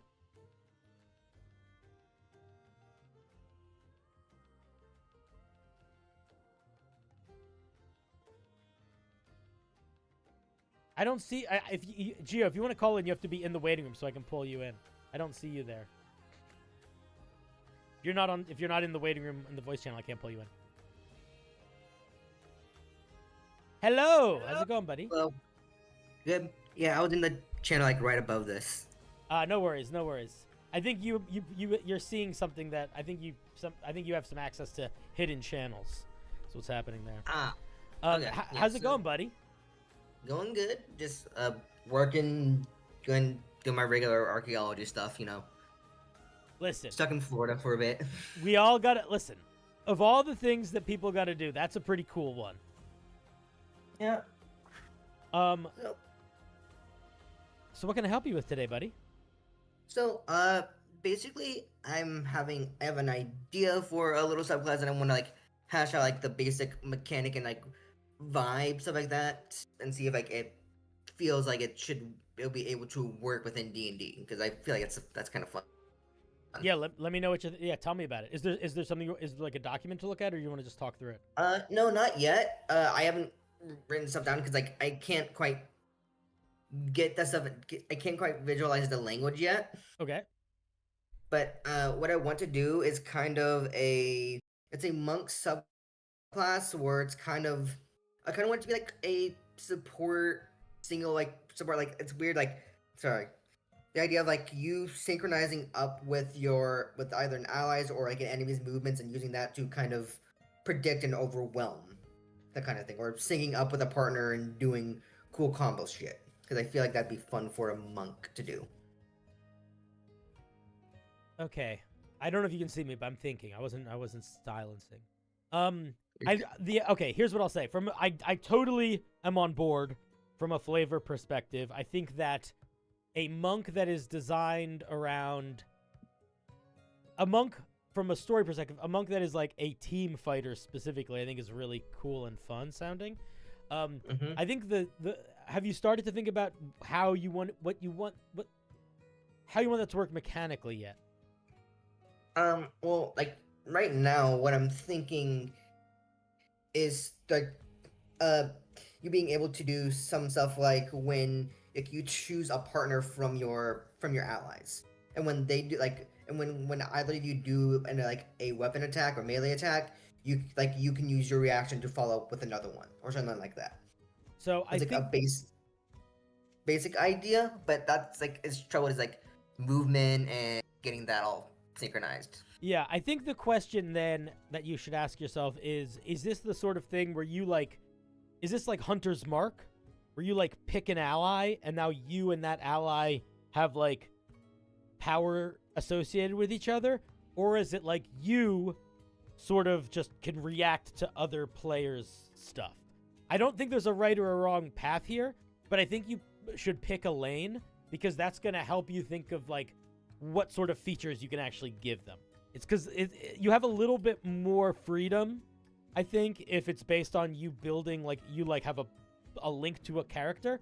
But I also think that that's not exactly the fiction that you are trying to get, because it's not really flexible. Because it's like, once you pick a person, then you're not doing stuff with everyone, you're just doing stuff with that person. And maybe that's okay, but I don't know if that's going to sell the flavor you're looking to sell. I think going for the link is actually kind of what I want to do. I think I explained that works? it weird.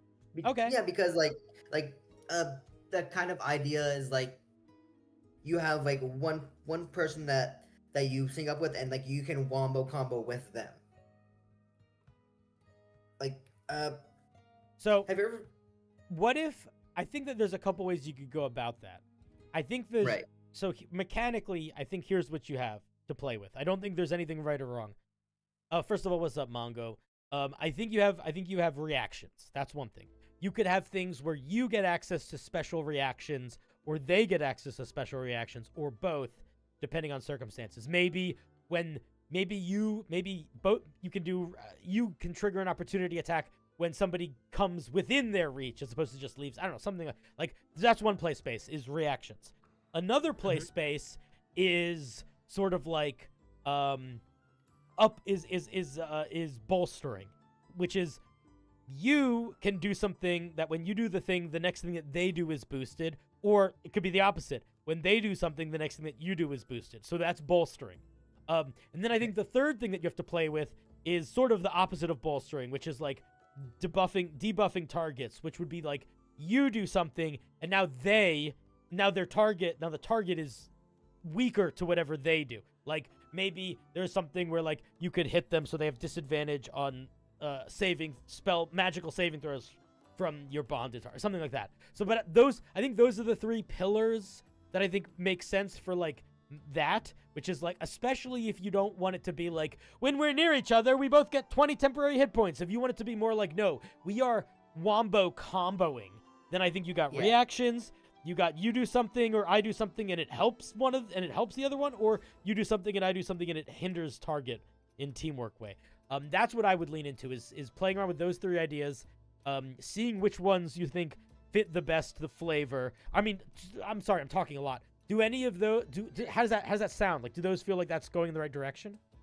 Yeah. The buffing and the debuffing especially, I think, is something that could be played around with, because like, monks don't really have that right now. They have stunning strike, but that's about it. And like, they have like some stuff with mercy, but I think like focusing around like a single, like, you and your partner have like a single target, and you debuff that guy to make it easier to take that down. I think that fits pretty well within the fantasy, and like, I think kind of what Monk already does. Monk is already kind of big single target guy, so like, playing with that in a different way could be fun.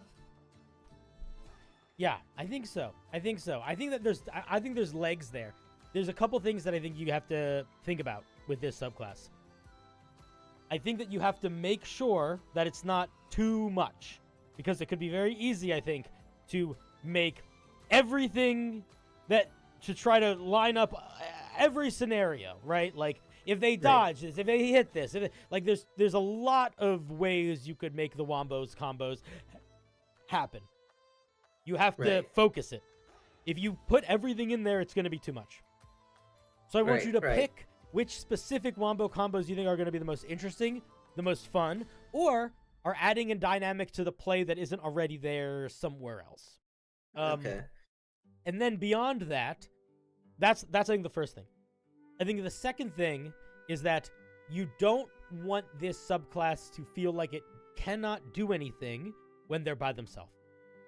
Right. You want it doesn't need to have everything at every level, but you want some aspect of this thing to work both to uplift the subclass and to not rely on there being another character there. Because while you're going to be with the other party members like 90% of the time, it sucks when due to the environment, you don't have a subclass. You know what I mean? Like, that's just not a fun feeling. Right. I would say, like, so maybe something for, like, having that bit like even though you should be around others for like maybe something with like enhancing their like deflect attacks where like they can deflect attacks like aimed at like other people around them and like they can still do their like that's added onto their stuff. Like it's a baseline thing that they improve even without the bond is that they can just do like their defense stuff to other like players within like 5 feet within like their arm's reach. Mm-hmm. I think that is still going to be reliant on something akin to an ally near you. Okay. So I think that could work. I think that could work. But I think what you want to think about is here's I think a better way to come at it from like a story perspective that might help inform a mechanical idea, because this might just not be in the concept yet. But if this is a monk that is specially trained to bond with someone, and then beyond that, be able to act and react in a way that is like in sync with that person, what other skills would they have gotten along the way to be better at that? The first one that comes to my mind is insight. Like they maybe they're maybe the other element of this is they're very good at reading people, and that doesn't really require any like having. And insight is a really fun skill to be good at in D&D.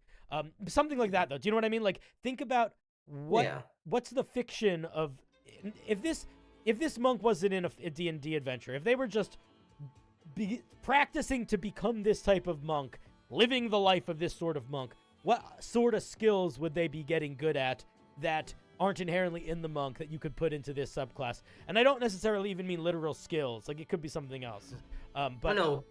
I do like that idea and like thinking about that kind of stuff, being able to like, because I think being able to like read that body language and like predict and react, I think that's like a big thing for the fantasy of this monk is like that like you're empowered by focusing on a specific person. That's who you have your bond with. Yeah. That's like you're able to predict and react to your stuff because you know them well enough like that, but like a passive way of being able to just read body language and like maybe that's like kind of like the flavor of how they do their unarmored defense, whatever. That's their regular unarmored defense is that like they can just that's read how it. they're able to do it.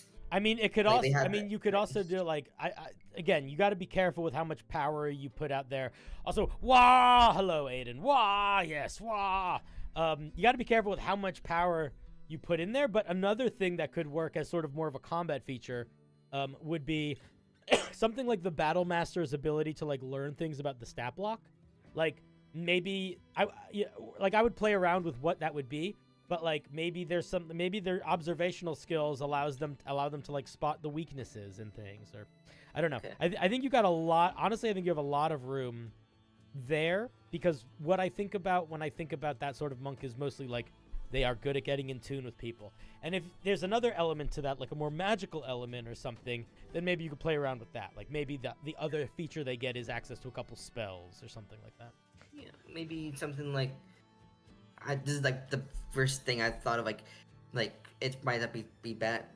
Sorry, is that like after they attack a specific creature a couple times, like 3 or 4, whatever, like something that a monk should be able to do pretty easily. They can like maybe learn that creature's like AC, like you learn that. Yeah, like, it could be that. What I would do if I were you is I would look at how the Battle Master's 7th level feature I think it's at 7th level they get that. Whatever level the Battle Master gets it, look how that feature works. And then go to the Monster Slayer Ranger, who gets a similar feature, but that is different. And then put both of those features on a put both of those features in front of you, and then try to build a feature that is specific to this monk that isn't too similar to either of those ones. Gotcha. That's what I would say. Yeah, and you could sort of use those as like a balance mechanism to sort of be like, okay, what can I do that's reasonable here? And think about how powerful they are. Like, for example, the Ranger that gets it at 3rd level, that's like their most powerful 3rd level feature. And it works really well. The Fighter, they get it at like 7th level, and it's not as good, but it also takes longer to activate, and it's more of a ribbon feature, so it's okay that it's not quite as good. So you got to also think about like, where you want to sit in the power. If you want it to be more of a ribbon feature, probably should be more like the Battlemaster one. If you want it to be more of like a core feature of that level, could be closer to the Ranger one in terms of power. Yeah, I see it.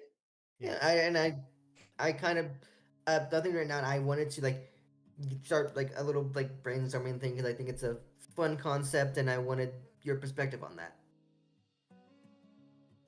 Yeah, I think it's totally a fun. I think it's totally a fun concept. I think it's very fun, much fun indeed. I'm going to be very blunt with you. I think all concepts have potential to be fun, unless they don't feel like they have anything to them. So if you have a subclass idea that is basically just it's a warlock but they get more spells, or it's a fighter but they get better attacks, that's not interesting to me. But pretty much anything else, I think, has the potential to be interesting. It's just about the execution. But like, I think it could be super interesting. For me personally, the things that I am always drawn to are usually a little bit more weird and magical. Not necessarily like I'm getting spells, but like if somebody puts 4 rogues in front of me, and there's the medic rogue and the tactician rogue and the investigator and like the, you know, whatever, the bounty hunter rogue, the bruiser rogue, and then one of them is like the demon shadow rogue. I'm always more interested in the demon shadow rogue. That's just me though. That's just me. So don't. If it's interesting to you, that's all that matters, because almost anything has legs if it's interesting to you, and this is enough of an idea that it has legs for sure. It's like, because I like making monks and they're fun. I know that you've seen plenty of monks that you dislike, but but I like good I monks. like monks. Monks are really fun. Yeah. I agree. I think a good monk is amazing. Yeah, another like supportive monk I had as a different idea. Like I just came up on my walk to work. Is that like some sort of like weird? Their meditation lets them like exit the linear flow of time temporarily and just some weird like chronomancy stuff. I think that could also be fun. Just like to manipulate that. And, timey-wimey reality bendy stuff. Yeah. The real shame of time travel in D&D is that it has to be so limited for it to actually work, because we can't plan it, which is a bummer, because it'd be so cool if it could. Right. I think for me it'd be like they can like see like 1 or 2 seconds into the future, and so like they use that to do their stuff or whatever. Oh yeah, but what I mean is like you can't really give someone a real vision of the future, and you can't really have someone go into the past and change stuff, because that's so hard to account for as a dungeon master, you know? Like, it's literally, like, if somebody's like, I want to be a divination wizard, I want to be able to see what happens tomorrow. I literally don't know what's going to happen tomorrow. You know what I mean? That was my problem with a... like, I can't see the future, bruh. I'm just a fucking guy. I'm just a dungeon master. Yeah, that was my problem with a thing that I did for... let's see. It was like a storm giant themed subclass, whatever. So, like some of the stuff are to do with like the insight, you know, their foresight, whatever. That's what storm giants do, and how to implement that in a good way that felt like fair, but still felt like you're still able to see the future. And so I ended up having like some sort of like they can like they have like they get like a number of like they get a bonus that they can apply to any D20 test that they have, like what they do this like ritual, like meditative ritual thing before. So like they look into the future and can influence the will. So like whenever they choose, they can like add like a flat bonus to their D20. Like that can maybe make it a success. Yeah. Well, I don't know how to do any of that garbage. I think that unfortunately the best way you can do time travel or that stuff is just like bonuses to rolls. Any final thoughts before I hang up on you? But that is a really fun idea. Nope, just wanted to brainstorm for a little bit and see what we could come up with. Yeah, man. Thank you for the call. That was fun. I'm hanging up on you now. Love you. Bye. Click. That was GeoStellar, boys and girls. Everyone give them a round of applause. Thank you, GeoStellar, for the call. All right, we got some questions in the chat we are going to address. But in the meantime, if anyone wants to call in, either with a question or to discuss some homebrew, please go into the waiting room in the Discord. It's a voice channel. Just wait there. And then I will pull you in. Tom has a very, no, that wasn't Tom. That was Cannon. Cannon, you had a good question if you're still here. Cannon said, I'm trying to publish homebrew and don't want to get hit with a copyright from WotC. What am I allowed to use? You're allowed to use anything that is in the core rules. Anything that is in the core rules.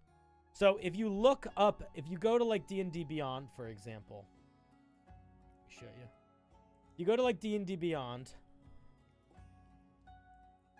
you can always search by category, and you just type core rules. Anything that's in here you can use. Any monsters, any magic items, any spells, any classes, you can build stuff for, and it's gonna be reasonably not copyright infringed. You also can't really do anything that is, you can't really use, like,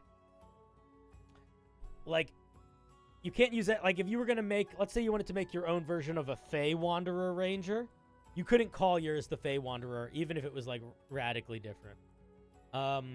Edmar, how long are you gonna be streaming for?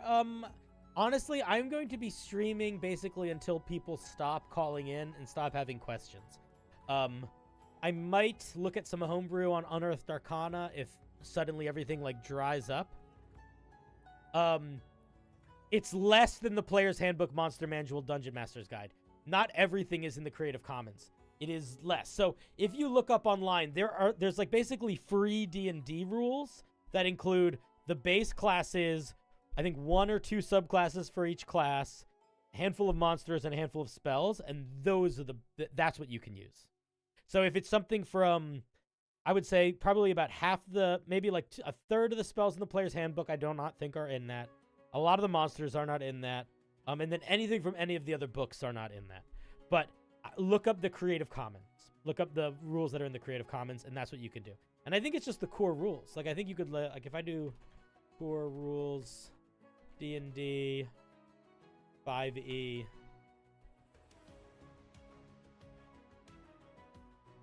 2014. It's the basic rules, I think is what it's called. The basic rules. So just go look up the basic rules, and you're there. I think that's what it's called. The free basic rules. This is what you can use. Anything not in this, you're gonna be in trouble if you get caught. But also, if you're really small time, you might not get caught. Geo, I'm gonna be really honest, buddy. It takes a long time to get used to how you sound on the internet or on recordings, and it's so annoying. I have gotten used to it because I've been doing this for like 4 or 5 years now in terms of like YouTube stuff. But it took a while. Took a while.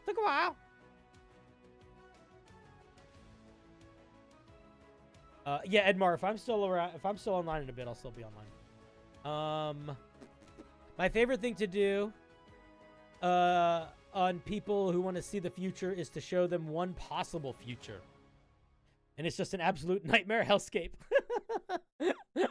That is very funny. That is very funny. You're welcome, Cannon. You're welcome. Happy to help. Hey, if you got a question and it's a real easy question, I'm happy to answer it quick.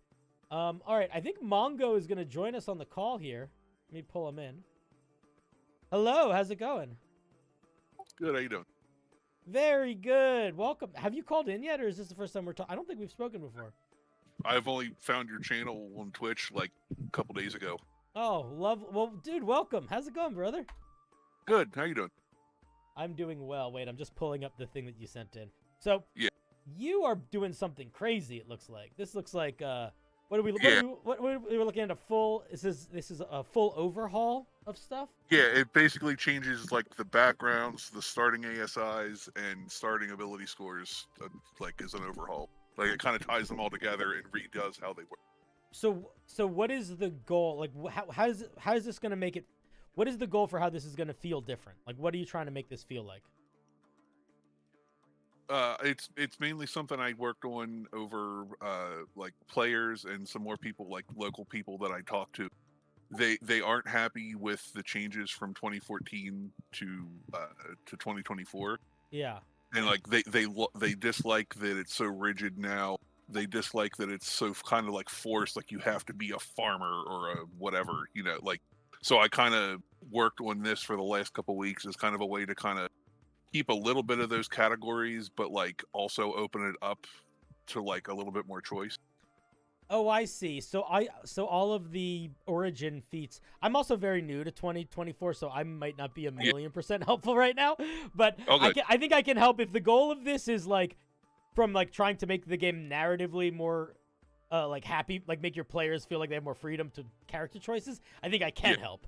I don't know if I'm gonna help with all the balance stuff, but what I'm looking at here is I'm looking at the heroic origins, and the first thing that I'm seeing is that they are much more like not a specific job, but like a vibe. Is that what you're going like for theme. here? Yeah, a theme or a vibe, or like, it gives you some more options of like, oh, what if I want to be a farmer, but I don't want to be good specifically with crops or something, or I want to be more something that if you ever played D20 Modern from back like 3.5 era, their starting classes were based on ability scores.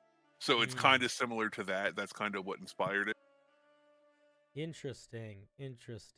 I like all the names. If I'm going to I'm going to point, I can't turn off critical brain. The only thing here that feels like I don't love it compared to the rest is the scholar. I want to be able, and here's why. I don't disagree with it conceptually.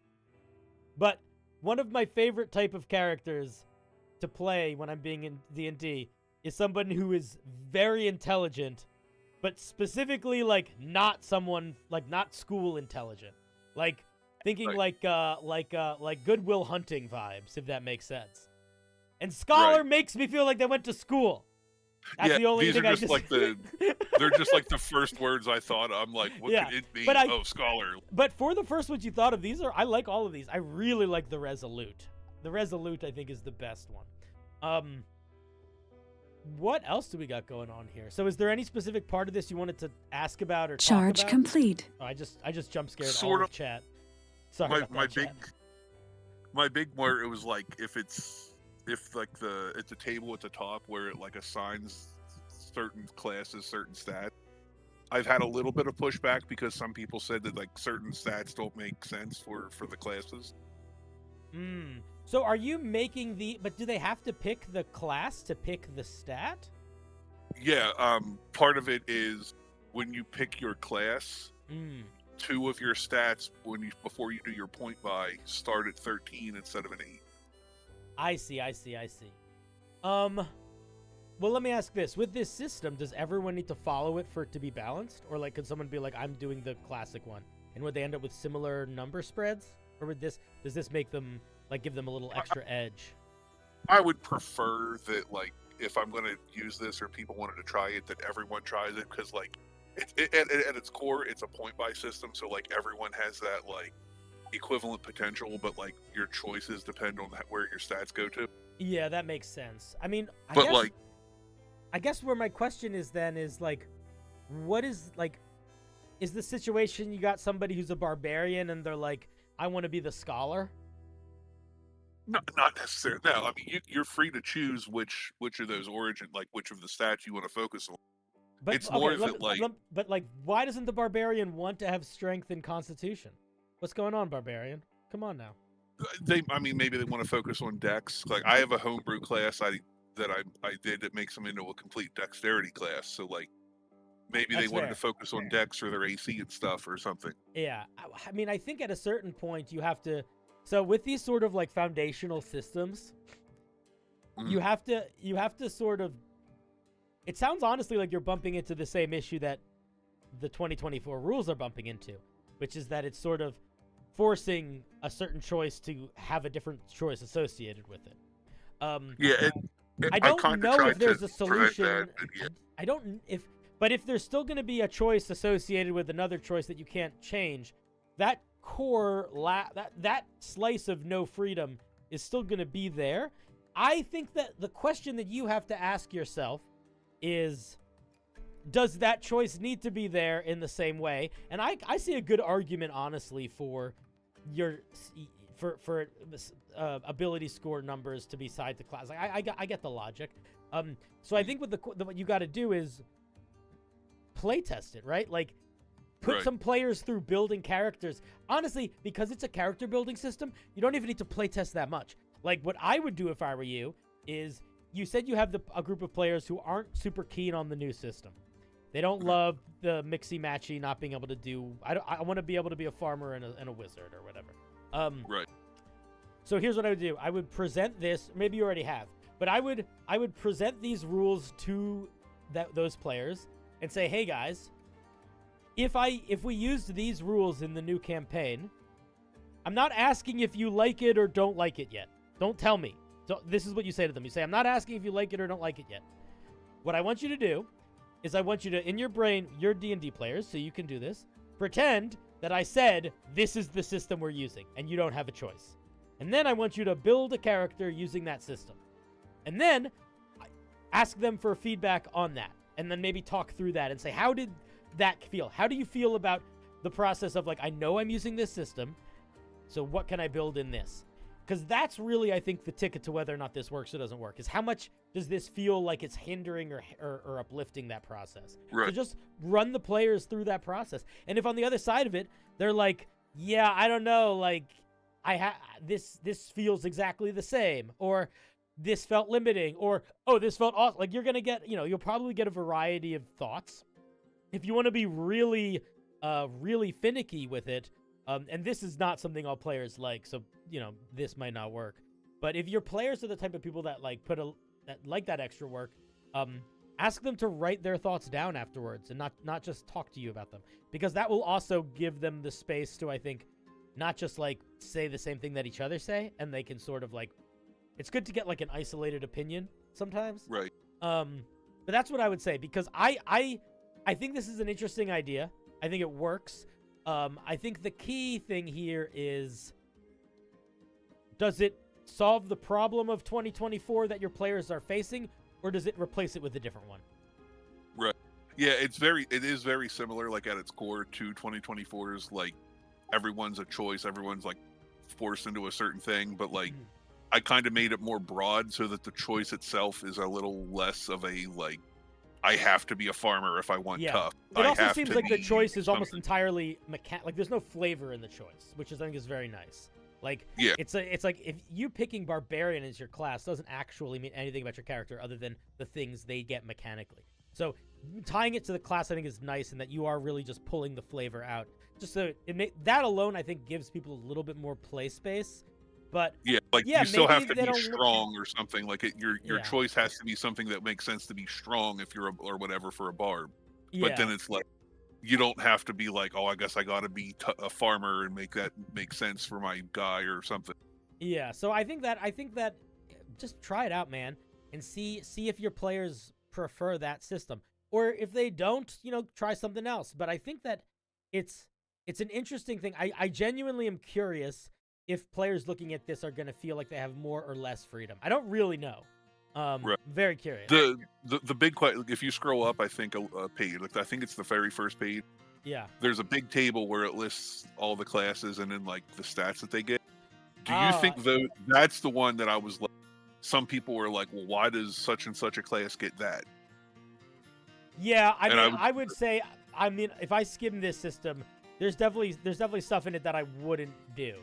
Like, for example, I would not want to have to give my druid high intelligence. I wouldn't like that as a player. I want my druid to be able to... I feel like I should be able to be a druid and not know how to read, and that should work. Right. For me. Sort of by the same logic, I don't think you necessarily need to be charismatic to be a cleric. I think that honestly, the tricky thing that you get into is that while it is not exactly debatable what any class's primary stat is, it is incredibly debatable what most classes' secondary stat is.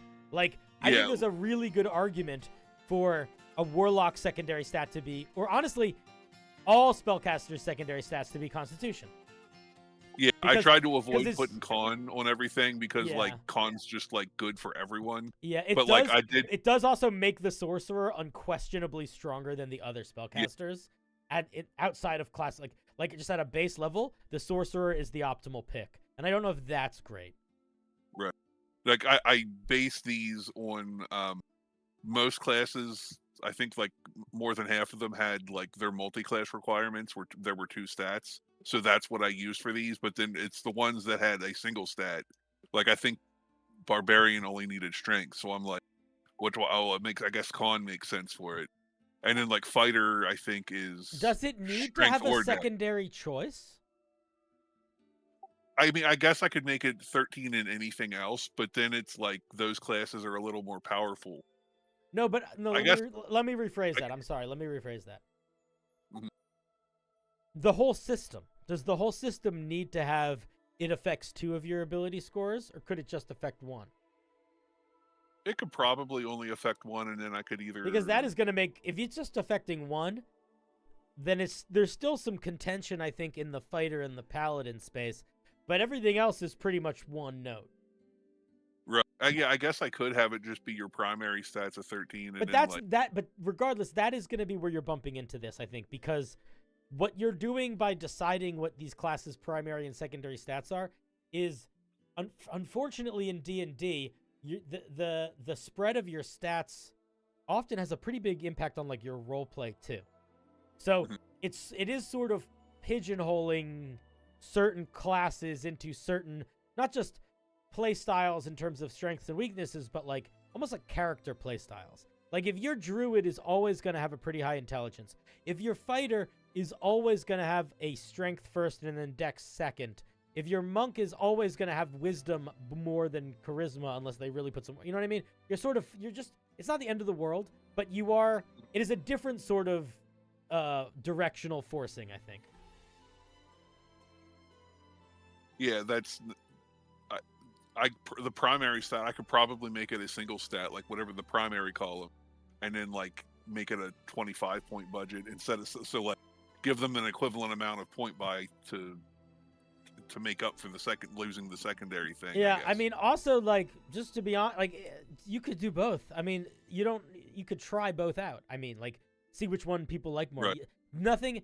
One of the wonderful things about the play testing space is if you have like multiple ideas, you can, especially if it's something like this where it's not like a monster you're going to be making your party fight or a subclass that they're going to be taking. This is like a early stages thing.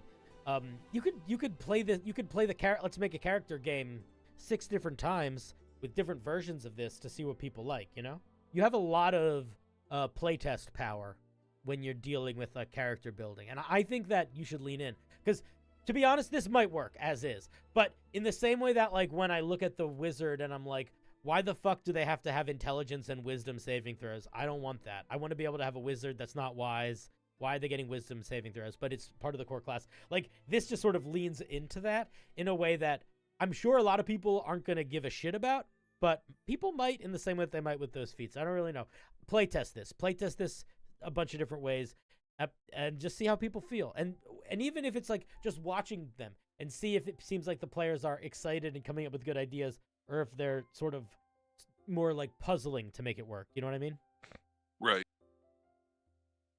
Edmar brings up a good point, which I think is also worth thinking here. They say, as far as I'm concerned, everyone's secondary stat is con. And I kind of agree. It's actually my biggest argument for you can't make a constitution-based spellcaster because it's right. like it's too powerful in some ways. I mean, in theory, I think it's possible because I think anything is possible, but it's a tricksy thing. Yeah, it's kind of why they don't system, have. though. It's why they don't have like any skills for con because like you're just always going to be good at it because, which is kind of like that's why I did. Yeah, that's why I didn't give as many classes as I could that because like barb like they're tough that makes sense and then sorcerers their powers come from their vitality or their blood. It's the most. I mean, I get it from a story perspective. Sorcerer getting Constitution is the most logical, but from a gameplay perspective, it gets a little tricky. The other thing that I think is tricky there is of all of the stats in D&D, Constitution is the one that is mostly in the like board game rules side. The other stats are in like the headspace side. Like interpret Constitution is your hit points. It is the most gamified stat. Like Dex is maybe second because it's AC, and Stealth is also sort of gameplay.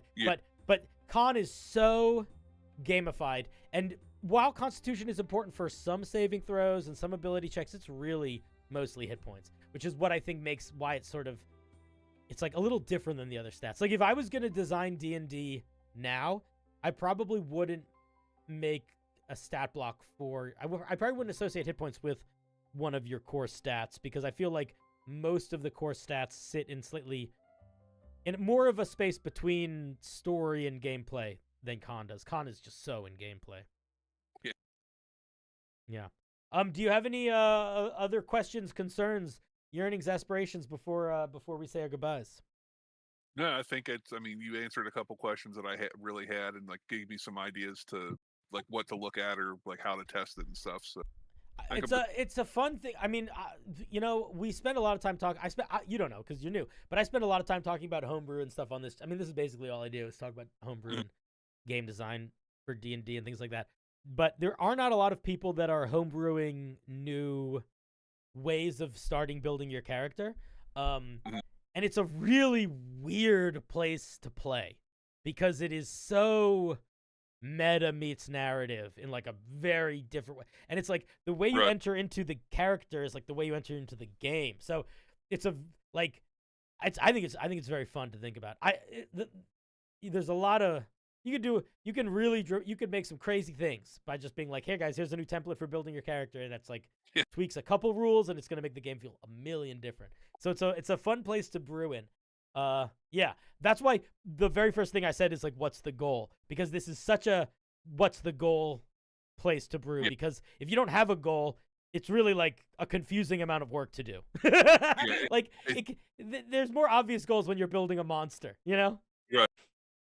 Yeah, I guess it's kind of like more hybridizing the two 5Es. Like, that's kind of the whole goal, because like a lot of my local groups and stuff don't like some of the changes, but then really like some of the changes of other stuff.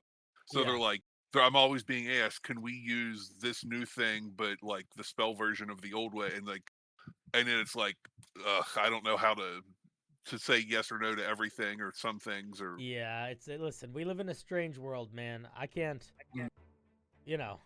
We were playing 2 D&Ds at the same time. And people have a lot of feelings about which ones are better, which ones are worse. And if you mix them together in the right way, it works really well. And if you mix them together in the wrong way, it's really easy to make stuff overpowered. It's a fun, messy world we live in. All right. Any final thoughts before I hang up? Nope. All right. Thank you for the call. Round of applause for our dear Mungo, first-time caller. Thank you for the question. Thank you for sharing this thing you're working on. I'm so glad you called in, by the way, because I know you're new to the channel. If I just saw this without us talking about it, I wouldn't have had any feedback. I'd have been like, I hate looking at diagrams. I'm really bad at deciphering alternative rules without having a conversation about them. So it's good that you called in, because it would have been a lot of me trying to be polite, but also being like, I don't want to read this. I don't want to figure out what this is. So thank you very much for taking the time to call in. That made that conversation a lot more reasonable for me. All right, we have some other people in the waiting room. Looks like we have Dio and Phoenix. We're gonna bring in Dio, and then we'll bring in Phoenix after. Did I miss any questions in the chat? Do not think so. All right, let me grab Dio. Ahoy, hoy, Dio. Hello. How's it going, buddy? Pretty good, man. How are you doing? We're surviving, we're thriving, we're living and we're living. What can I do for you today?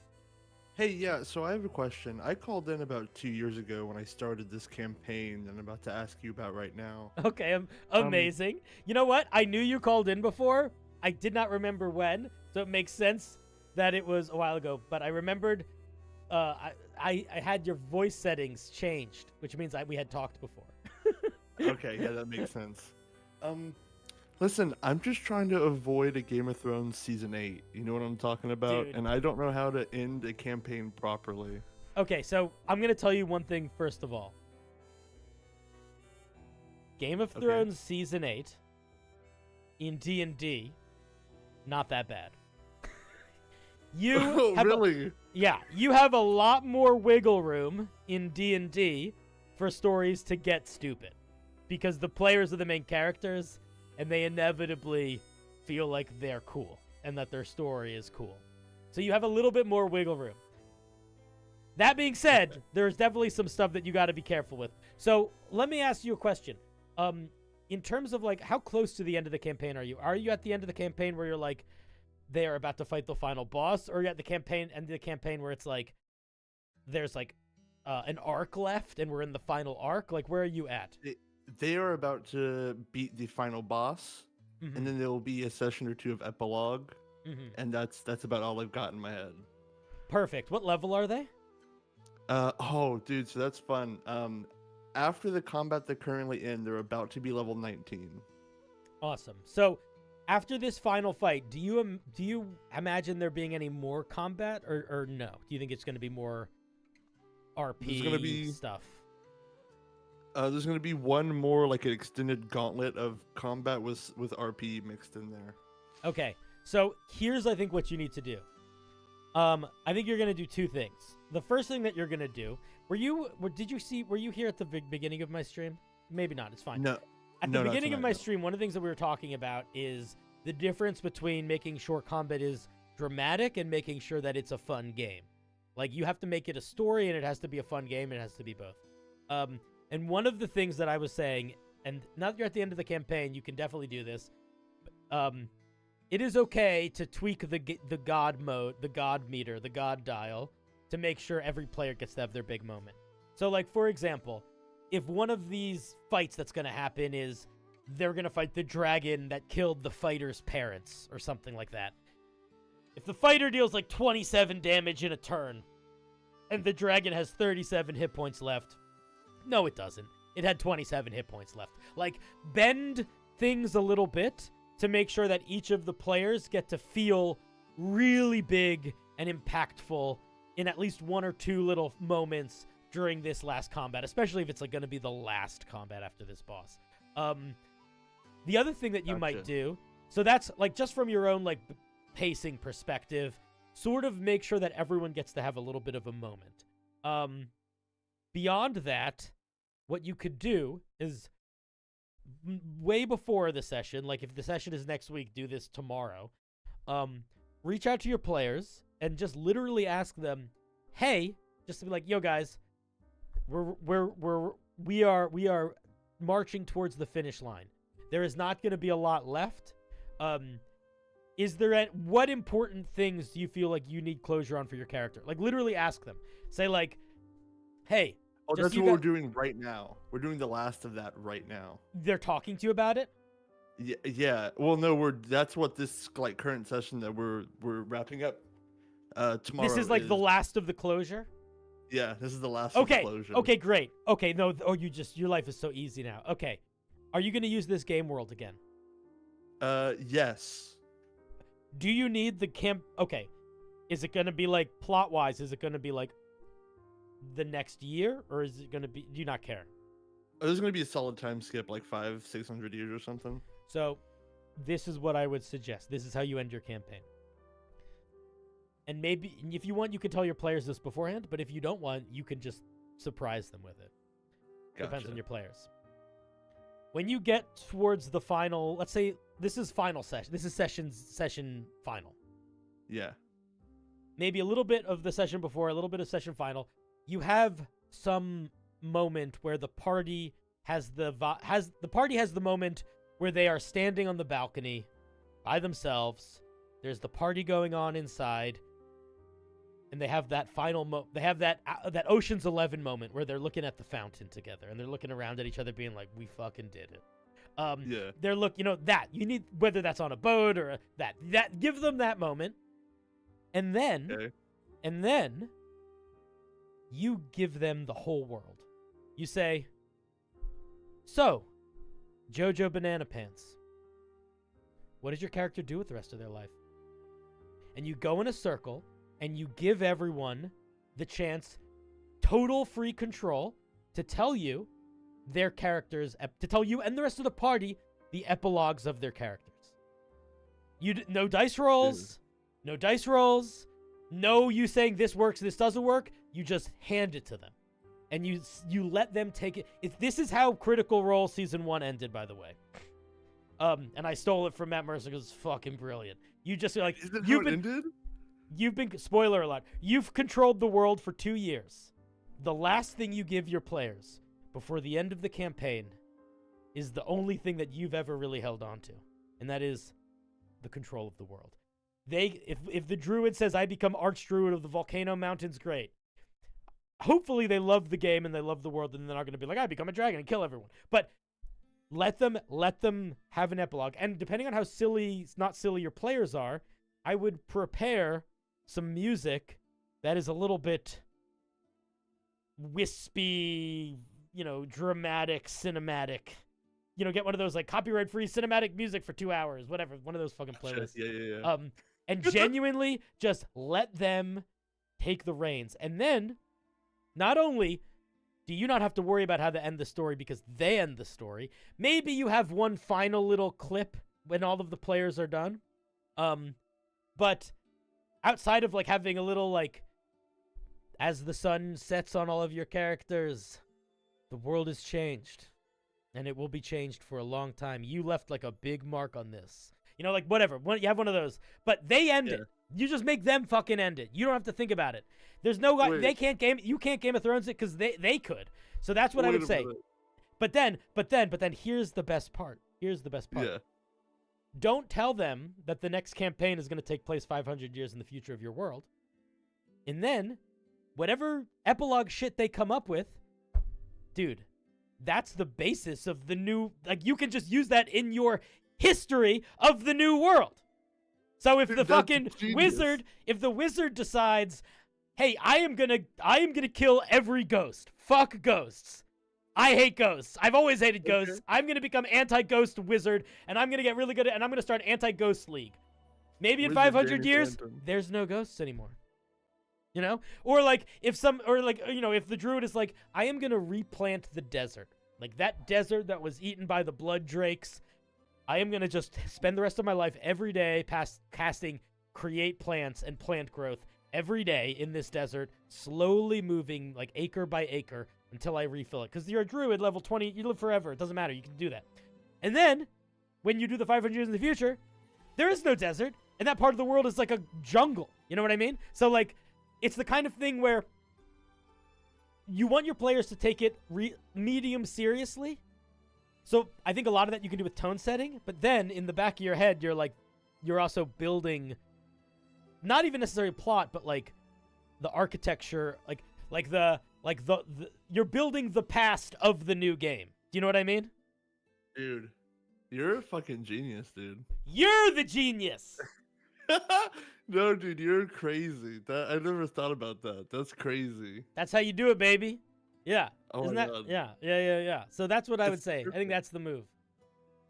You have to set the tone right. You have to set the tone right. And if your players are the type of people that need a little bit of time or would want a little bit of time, I think that you let them know, be like, hey guys, before this next session, I want you to not share it with anybody else, but take some real time, and assuming that your characters survive, I want you to think about how they would want to spend the rest of their life. Just get them thinking about it, so that you don't need to get them thinking about it if you feel like they're the kind of players that could just jump in and be like, boom, I'm here. But yeah, I've done that twice, and both times it has been successful, and both times it felt like I was doing a magic trick, I haven't done the time jump thing where I use their epilogue to inform the new story, because I like to just I usually move on to another world, but that would be hella cool. I like that idea a lot. GeoSteller in the chat says, you do all the work. You did all the work for 2 fucking years. Yeah. Okay. Actually, I love this idea so much. Thank you. I'm gonna totally do it. Hell you yeah. Fucking nailed it, dude. Yeah. Call Thank in. you so much. Listen. Call back in another 2 years. or sooner if you want. But that's a fun question. Ending campaigns is always so strange because it depends on the group. Some people get really invested emotionally, some people get less emotionally invested. But I do think, regardless of how silly of a player you are, when you have done a campaign for 2 years and it comes to a climax and an ending, it is very hard to avoid having any feelings. You know what I mean? Like, it is, you start to get some feelings, You're attached to the character you've played no matter what. At this point. Yeah.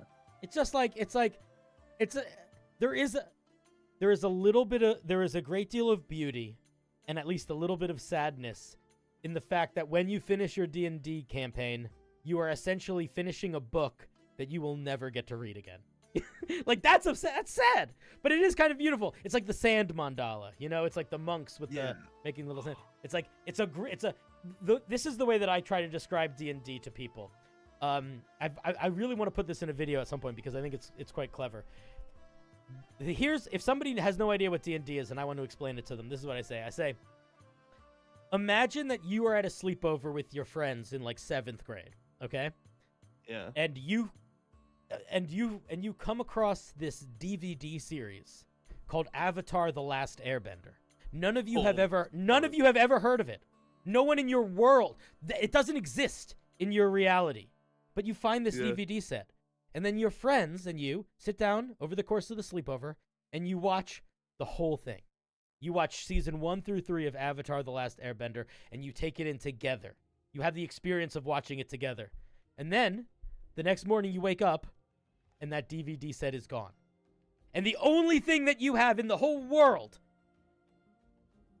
is you and your friend's memory of Avatar: The Last Airbender. And it's still just as special, but that's what it is. And that's what a D&D game is. It is you have this immensely emotional and dramatic and epic journey that is impossible to share with others outside of trying to remember it. And even then, your friend's memory of it is going to be different than yours, you know? So, like, if you try to explain Avatar: The Last Airbender to someone and someone else does, it's going to be kind of two different stories. Like, it's crazy. D&D campaigns are fucking magic. That's poetically tragic.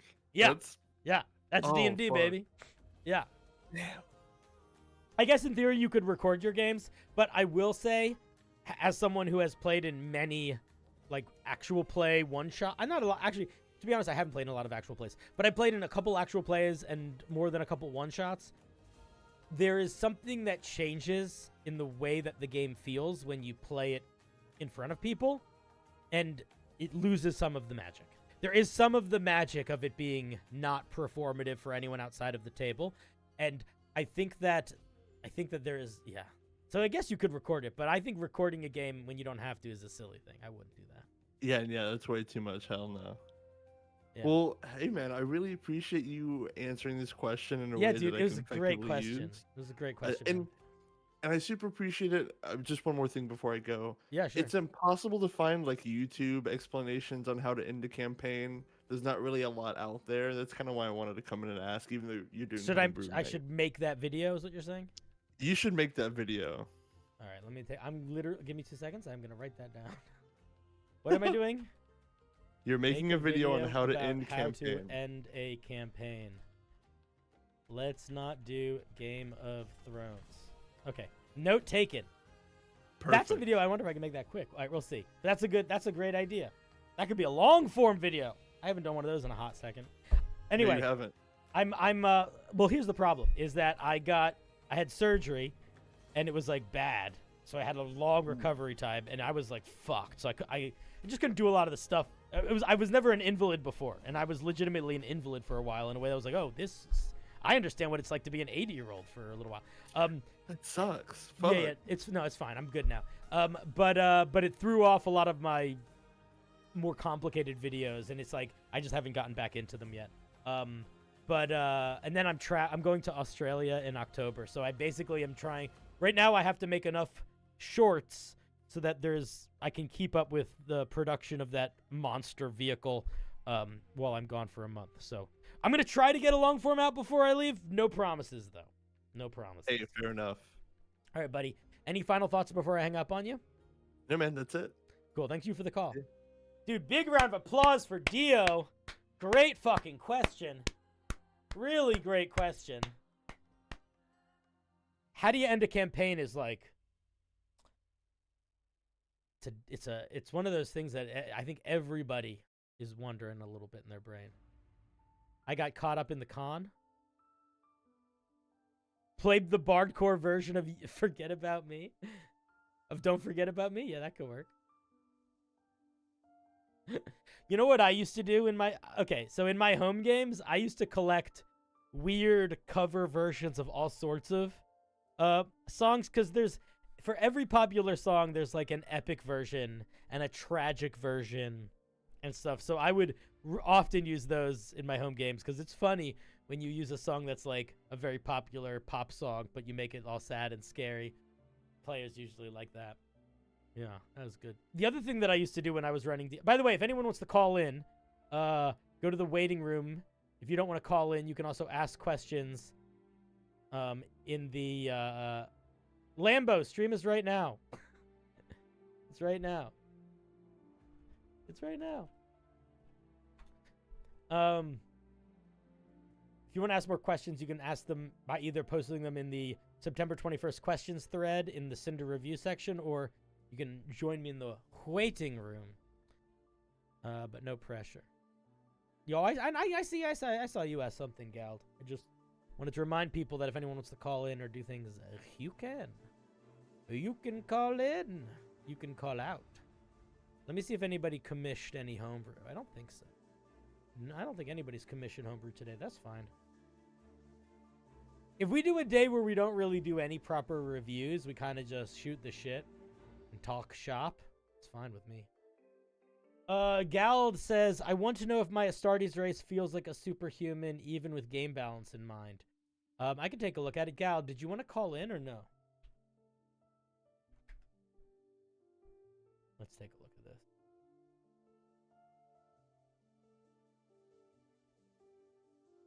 Boom. So, specifically, you want this to feel superhuman, but you also want it to not be broken. So I think here's genuinely the tricky part. Oh, Gald, that's totally fine. The reason why this is not just a call-in show is because I don't want you to have to talk in front of people if you don't want to. I used to be a very nervous person. I still am a reasonably nervous person. I've just done this long enough, and you get less nervous when you're in charge. So I totally get it. If you don't want to talk in front of people, that's totally fine. Just be here in the chat if I have follow-up questions. I did love the collective team homebrew stream we did a while ago. We were both the masked fighter. Yeah, Gio, we're gonna be doing more of those sorts of things as I stream more. I think that these first 2 weeks I kind of wanted to just keep it kind of simple. But I think that probably next week, or at the very least after I'm back from Australia, we're gonna start doing a handful of more gamified streams. We're gonna be doing speed brew, which I really like doing. Speed homebrew is really fun, where we come up with a prompt, or I give you a hard prompt, and then there's literally a timer for you to get the homebrew in, and you have to it's like a challenge. And we look at it on stream, and that's less judgy, more like, more task mastery, I think. And then writing stuff together is really fun. I'm sure we could do more. Okay, so here's the tricky thing, Gald, is I'm going to make an argument here, and I'm going to make an argument that there's a lot of D&D species that already fill the flavor of an Astartes almost 100%. And the question is, why does this need to be different? I'm going to check this out, but I do think the question that I immediately have is, why not just use a Goliath? Do you know what I mean? Now, one of the more important things to think about when you are building a piece of homebrew that is based off of something from fiction is how accurate does it need to be? And at what point does accuracy get in the way or feel rando?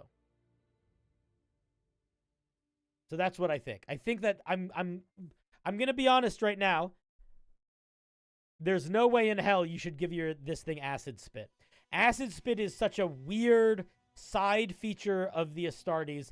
There are so many more important things about feeling like an Astartes than acid spit. And acid spit is so divergent than the other things that I would just take this out. I didn't even read anything else yet.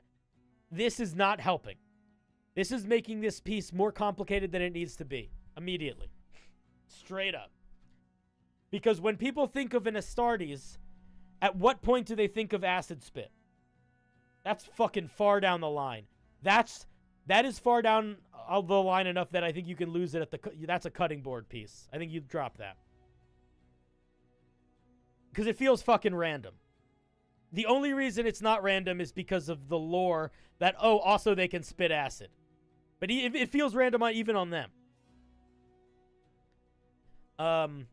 Let's see what it does. As an action, you can force a creature within 30 feet of you to make a con save. Or they're blinded. Yeah, man, I would just cut this. All right, let me see what enhanced muscles does. You count as one size larger for determining carry capacity. Additionally, you can cover your maximum jump distance without needing to move at least 10 feet and add your proficiency bonus to your jump distance. I think that's fun. It's slightly like an alternate version.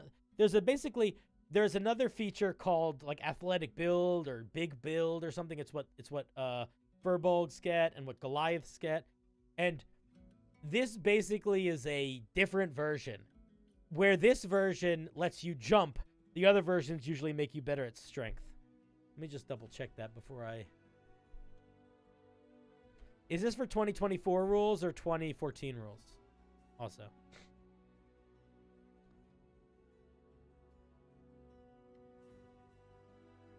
$2024? Okay, so like if we look at the Goliath for the 2024 rules, they get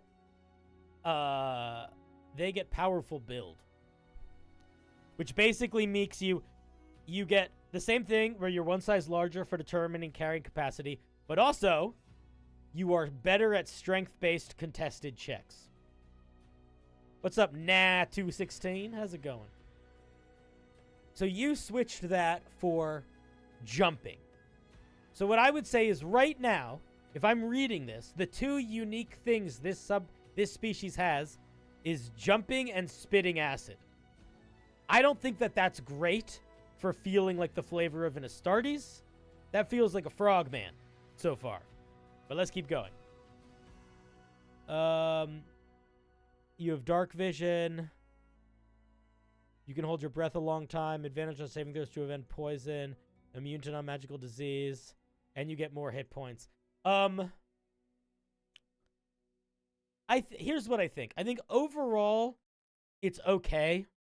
I don't think anything here is glaringly OP.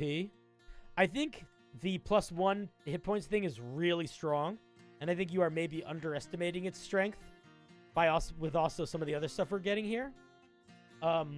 It's quite strong to be able to like the dwarf that gets that, they don't get a whole lot more. But that's sort of getting to the larger concern here, the bigger piece of. I'm not going to get into the break this down. I'm just giving general vibes. The most important thing for you for feedback, I think, is there is nothing here that is unique. The acid spit actually is unique. But everything else here feels like something that exists in other species. There's a lot of dwarf in this species. There's a lot of Goliath in this species. You know? Like, even the stuff that is sort of unique, like the hold your breath for a number of hours equal to your con modifier, that's not that unique. Like, turtles basically get that. And that's certainly not enough of a unique thing. Like, that's like a ribbon feature. That's not a core feature. So I think my main feedback would be is I don't remember what question you asked.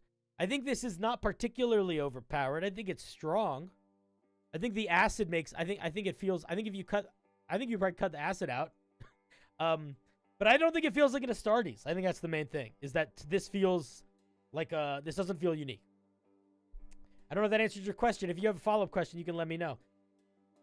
What's up, Cyrus? Hey, I am in a D&D campaign and bonk a dragon about to hard. You hit a dragon a bit hard and you did 74 damage and you're level 5. All right. I'm going to be honest, dude. That's a little bit like saying in my imaginary fishing game, I optimized my character so I caught a really big fish. If you are excited by that, amazing. But I don't have a lot of feelings about it. I love you, but I particularly don't give a shit about super high numbers. I don't think it's whatever. If you are excited about particularly high numbers, amazing. Cool. I don't care. I don't care that much. But I do care about you having fun. And if you had fun, that's amazing. How would I make it feel more Space Marine, or is Goliath literally just Space Marine enough? I genuinely think Goliath is Space Marine enough. I think if you don't know how to make it uniquely a Space Marine, I think that is sort of answering your own question. If you're looking at the Goliath and you're like, fuck. Let's look at the Goliath. Let's just look at it for a second. What do they get? You get an ancestry that gives you a special thing. You get to be big. And you get powerful build. If you feel like that's answering all the questions, and you don't know what else to add, I think great. You don't need to build it. If you're like, actually, no, this doesn't answer the questions. Like, I like the big part, but this doesn't fit at all. Then I think the question is, what else, what else makes a Space Marine unique? What do they need to feel unique? And try to make that. If you think it's spitting acid, then keep the spitting acid. I just think that feels kind of random for most people. If I was going to say, what are Space Marines immediately? They are very good at fighting. They are a little bit robotic in emotional nature. They're very resilient to things, whether that's poison or pain or like fear. I would probably make them have advantage on saving throws against the frightened feature. That's like their whole shtick, is that they don't get afraid. I think you could keep the more hit points if you want. I think you could keep the the big strong stuff if you want. But yeah, I don't know. I don't know what else they need. I'm not really sure. I think that's a question that you need to answer if this is something you want to build. If I was going to build a Astartes, I probably wouldn't worry about building a D&D race. I probably would use a class race combo to try to accomplish that feel. Like, I'd probably go Goliath fighter. And then, a fighter, because that's the thing, is that at least half of an Astartes comes from their training.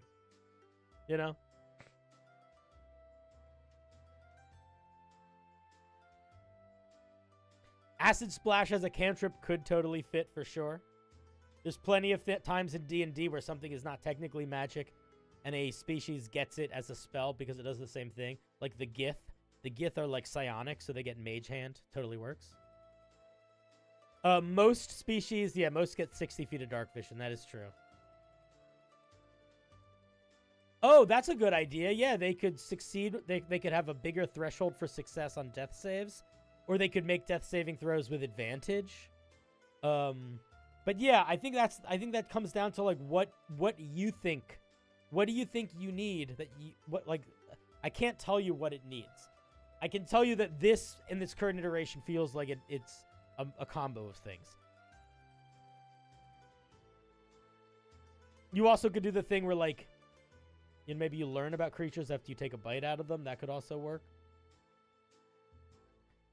In general, this is not always true, but you do not need to follow what I'm about to say. You do not need to believe, by the way. Also, orcs. Yeah, orcs might be good. What are orcs like in the 20? Let's check. Orcs. Oops.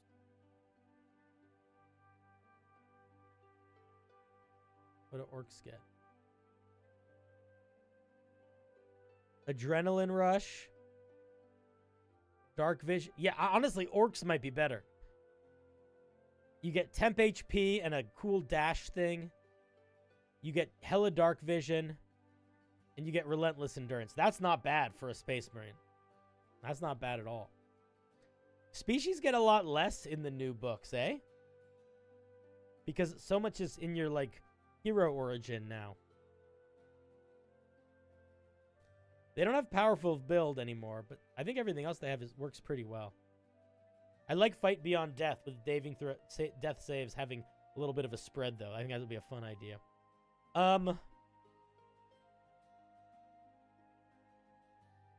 Those are my thoughts. Space Marine. I hardly know Marine. I do like a good Space Marine. I was thinking they wanted to make it so there wasn't as much species class combo requirements. I don't know. We don't want to assume. I don't want to make assumptions.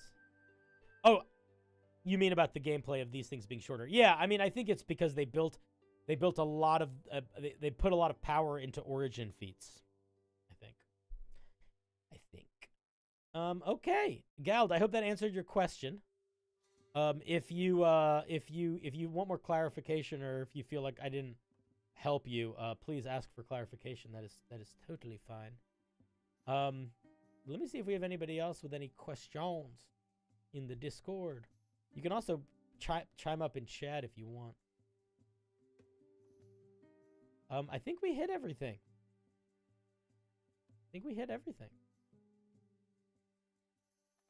Cool. Should we check out what the top-rated homebrew on Unearthed Arcana subreddit is? I'm kind of curious. See what the top of the week is?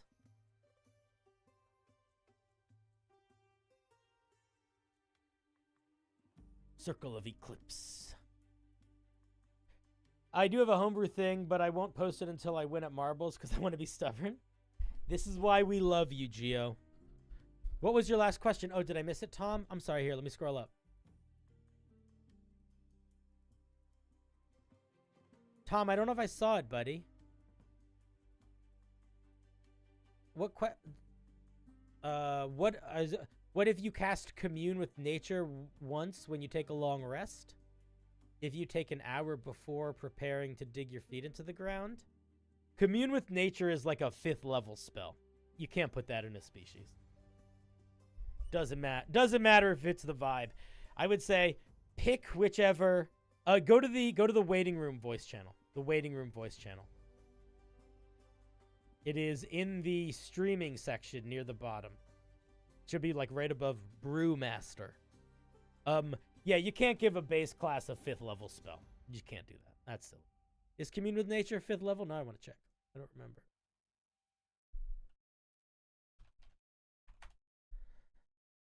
It's a 2nd level spell. It's a 1st level spell. It's a 100 level spell. It's a D&D Beyond is going really slow spell. My favorite. I love when D&D Beyond goes slow. D&D Beyond, the best website in the world. It's such a good website. It works so well. Yeah, fuck yeah. It's a 5th level spell, dude. This is way too strong to build into a species. No go. No go. You know what you could do? You could look at the spell, and you could take some aspects of what it does and give you a much smaller version of it. Some minor, much weaker version of it. You could do that, I think. But I think that just on the basis of it being a 5th level spell, it's a little bit too much. Too much! Most of the time, it is... I would say, I don't think I've ever seen it. It is very rare, and if there is a exception to this rule, please let me know. But I'm 99% sure... I'm 99% sure that there is not a single species in D&D 2014 or 2024 that gets any innate spellcasting that is higher level than 2nd level. And usually they don't get that 2nd level spell until they're at like 5th level. There might be a couple... No, there's a couple that get 3rd level spells now, but they're spells like water breathing. But even that is rare, and they're not getting like Fireball. Speak with Plants is also, I think, a little too strong. Again, you could make it a smaller version of it, a lesser version of it. But I think it's a little too much. All right, let me pull Edmar in here. Edmar, hello. Unmute when you have a second. Edmar. Hello. Hey, how's it going? Going good. Welcome to Was the show. bit confused because stream delay. Yeah. That's always how it goes. Listen, the best thing to do is to keep stream's volume on and loud so you hear yourself like half a second afterwards and it creates dissonance in your brain so you can't form full sentences. Oh, absolutely, yeah. With that in mind, what can I do for you, buddy? I have a bunch of constructs that I've created for my West Marches group that I'm in, and I'm wondering if you've got any feedback for them, because I'm going to be throwing a bunch of these at a tier 4 party, which is going to be a mix between level 17 through to 20. I just added you. Post whatever you want me to look at there. Alrighty. I'm not gonna probably do a big full review. We are doing specifically a monster homebrew review day tomorrow, which is where I could like deep dive this. So I think instead of deep diving it, if it's okay with you, I would say, well, let me move myself over here. Is there any specific what are you concerned with this stat block? what do you want? Is there something you're worried about? Is there a certain goal you wanted to accomplish? Like, let's focus this in a little bit so I can, I don't want to have to read the whole thing because I feel like it feels like fair. it feels like I feel like I'm doing a disservice when I tell people I'm not doing a full review all stream and then I start doing them midway through. Do you know what I mean? Yeah, no, that's perfectly valid. So just as a quick overview of what these creatures are, this is a continuation of previous encounters that the guild have had with these creatures, and they're building. Well, they're building to adapt to the previous party that they've encountered. So the first one they came in, they had a couple of casters and some melee guys that were doing some big damage. So they created this big warden that could tank a lot of damage and intercept attacks. That got torn to pieces, and there was a lot of casters. So they made the mirror back, which has a lot of spell reflection, duplication, canceling your spell and selecting new targets. And the new one that I've just created is the Retaliator, which is kind of just oh, you hit me with melee, now you take the damage instead, or as well as. And my main thing is, because I haven't had a lot of time to build this one, I'm wondering if you had any thoughts of extra features I could give it, or if it's not powerful enough. This is specifically the Gearborn Warden. This is the reaction retaliation one.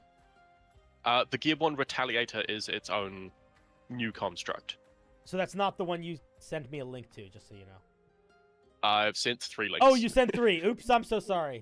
We're only going to look at one, just so you know. I hope that. Yeah, that's okay fair. With you. Yep, just the Retaliator. Okay, so so this is doing a lot of the stuff that the other ones are doing. I just skimmed it, so it's got all the robot stuff. It's got the shutdown thing.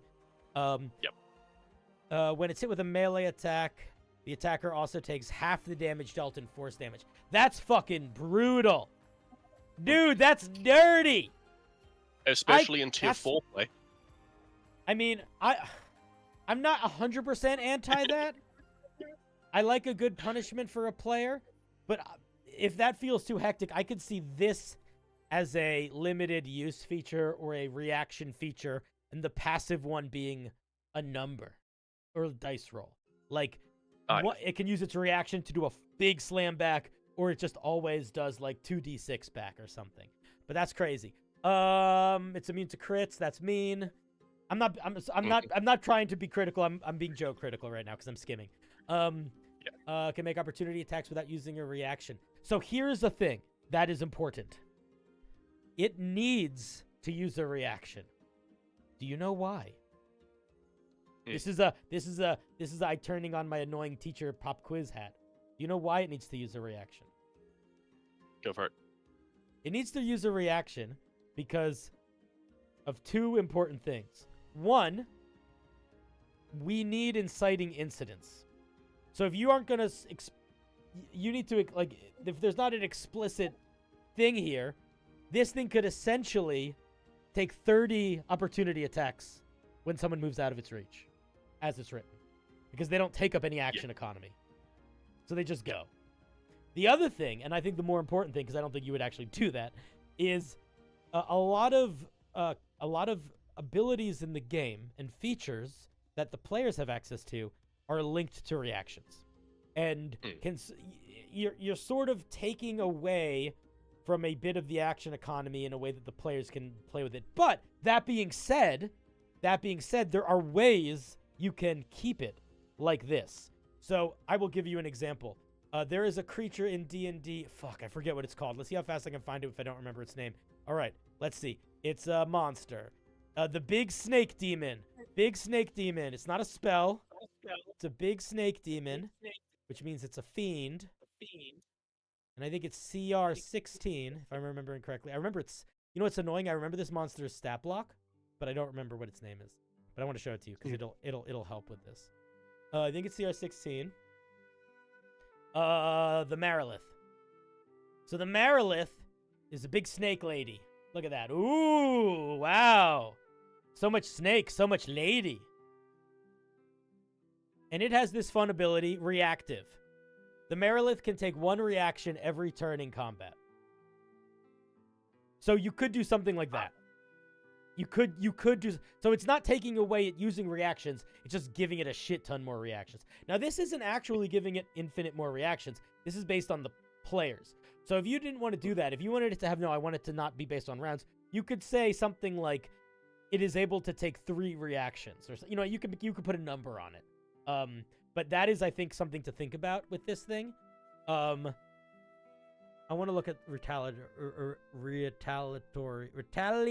strike. I used to be very good at reading, I promise. When a gear born within 60 feet is slain by a creature, it can move up to that speed and make an attack against it. Okay. Are all Gearborn big right now, or is this going to be amongst a bunch of little Gearborn? This is one of the 3 that are huge. Yeah. There are a couple of smaller ones and a bunch of really tiny ones. But Okay. they won't be fighting any of the tiny ones near this one, because to get to this one, they'll clear out the minor ones. So you might want to give this a different reaction feature, because this is a really cool reaction feature if it's going to be happening a lot. If it's not going to be happening that much, it's kind of a nothing burger. And I think you have the opportunity to do more reaction stuff. I want to make another suggestion. I don't want to push you too far into crazy person town, but the thing I put the wrong one in chat. Sorry, chat. Here is the one if you want to look at it. What if Shimmer Force was like a redirection? So it could be, or what if there was something else? What if there was something? So I really like Shimmer Force Repulsion. You could also potentially do something where it's like, if you hit me really hard with the sword, I can like suck that energy up, and then it makes it so my adaptive burst does a shit ton more damage. You know what I mean? Like it doesn't need to, like you don't need every quote unquote reactive power to be tied to it doing something, but it could be tied to also it storing up energy. So you could have it having some powers where it's like, it can use its reaction to skitter across the battlefield and hit someone, or whenever it's hit, it does this thing. But you could also say something where it's like, if it's hit with a certain elemental damage type, or if it's hit with this, or if it's then suddenly adaptive burst now it's hit with fire. Now adaptive burst does an extra 3d8 fire damage. You know what I mean? Like you could do that kind of stuff too. I don't know how much you were doing that with the spells. Maybe that's why you didn't want to get too crazy with that here. But that's the only real piece of the puzzle that I think you are missing. I think Shimmer Force Repulsion is going to do a lot of work for you. And then I think that Retaliatory Strike needs to happen more constantly. This should be happening more than once a round. I think that you should figure out how to make this happen, because I genuinely think that the Shimmer Force is vibe in terms of the players being like, oh shit, we got to solve this problem in a slightly different way. And it's like, it's going to feel like but once they solve that problem, it's a nothing burger outside of needing to be adaptive with, like, it's going to hurt the barbarian is going to be annoyed they have to throw javelins or whatever. But like, it's not going to, once they solve that problem is sort of solved. I think you want to make sure that the mobility, the reaction, attacks, and retaliatory features are a little bit more dynamic. So that's why I'm like, if you're not going to have a bunch of little guys here, come up with something else that lets this thing move a bunch and attack, or do something else with a weird one of its, one other feature, because you want this thing, like, what makes things feel reactive is they're constantly doing stuff on other people's turns. You know what I mean? So I think you kind of solved that by just, it can do opportunity, like it getting infinite opportunity attacks is fine. But I think that really genuinely, you should take the concept from retaliatory strikes. Look how quick I said it correct that time. And see if you can expand on that so that is more of a core feature. Because I do think that is going to feel more dynamic in play. Like, it getting infinite opportunity attacks is not bad. That's fine. Keep that if you want. I do think it is going to add to the vibe. But I don't think it's... I think we need to expand on or increase the potential uses of retaliatory strike or other types of reactions this thing can take, or other things that happen at the start of this turn based on what happens to it over the course of a round. Like, definitely don't need to do this either, But like, I'm actually, I don't think you should do this. But for example, what if restorative plating wasn't something that it activated? It was something that happened at the start of its turn if it was hit with certain damage types or something like, you know what I mean? Like, you could do that. You could play that game. That might get too complicated. It might overdo it. I think you don't need to mess with any of that shit if you don't want to. I think make it so it can move 60 feet and whack a thing at least once a round, ideally twice or more. Like, it would be cool if this thing was skittering around every other player's turn, you know? Yeah. So, like, almost giving it a legendary action retaliatory strike. So, yes, it could be something like that. I think here's the question. Figuring out what the trigger is, and then, depending on how common the trigger is, either this straight up just happens. It's not even a react. Like, it doesn't take up, like, this is like it's almost like it's a reaction, but this has multiple uses of that reaction. So it's like a legendary action, but instead of it happening at the start of a creature's turn, it has a very specific triggering type effect. Like the Shimmer Force Repulsion, where it's just, if this happens, this happens. Yeah. Or you make it a reaction that has either a variety of uses or play into this guy gets 3 reactions. These are the 3 different reactions it has. And they could all be like for a different thing. I think what level are they? They'll be between 17 and 20 because dude, you can do crazy things. Yeah. I'm not against it having infinite opportunity attacks, by the way. I just the game designer in me was like, we still need to adhere to the game mechanics. But yeah, dude, go fucking crazy. Go bananas. Like, what if? Oh man, like, I don't know what the trigger should be. Chat, what do you think? What would we want the trigger to be something that is gonna happen when things are not just attacking you, but also like, I mean, it could be, I have a couple ideas. Maybe one of them, it could be if a creature takes the attack action. It could be if a creature takes the magic action. It could be both, and both do different things. But that's sort of where my head is, like, if a creature, like, casts a spell or makes an attack. That's sort of where my head goes. It could be when it takes damage. That's true. But we already have this thing when it takes damage, so I don't think it needs another one. And I want this feature to be something that the players, like, in an ideal situation, the players should be able to try to fight this thing in a way that isn't, like, completely feeding into, like, where they can use strategy. So I think that we don't want it to just trigger at every single fucking thing. I think you still want, like, that's why I think maybe creatures making an attack is good, because that rule allows people to play around with spells and abilities and environmental dynamics and not activate it. You know what I mean? Like, there's a little bit of wiggle room there. I don't know. That's where my head goes. I think it's overall a very solid design. Normally I'm really aggressively critical of high CR monsters, but this is I'm just gonna give you flowers for a second here. Because this is 3 things, chat. This is evocative, and it's simple, and it's easy. I don't need to think that much about how I'm running this monster. I can read the features, I get the vibe. Everything is self-explanatory. Is it strong? Fuck yeah, it's strong. It's not a paragraph here I have to memorize. There's not 13 different unique features, and a lot of the unique features it has are features that are, like, template features. Like, all of this stuff, everything here, all of that is Gearborn features. So you don't have a million things you got to keep track of at the same time.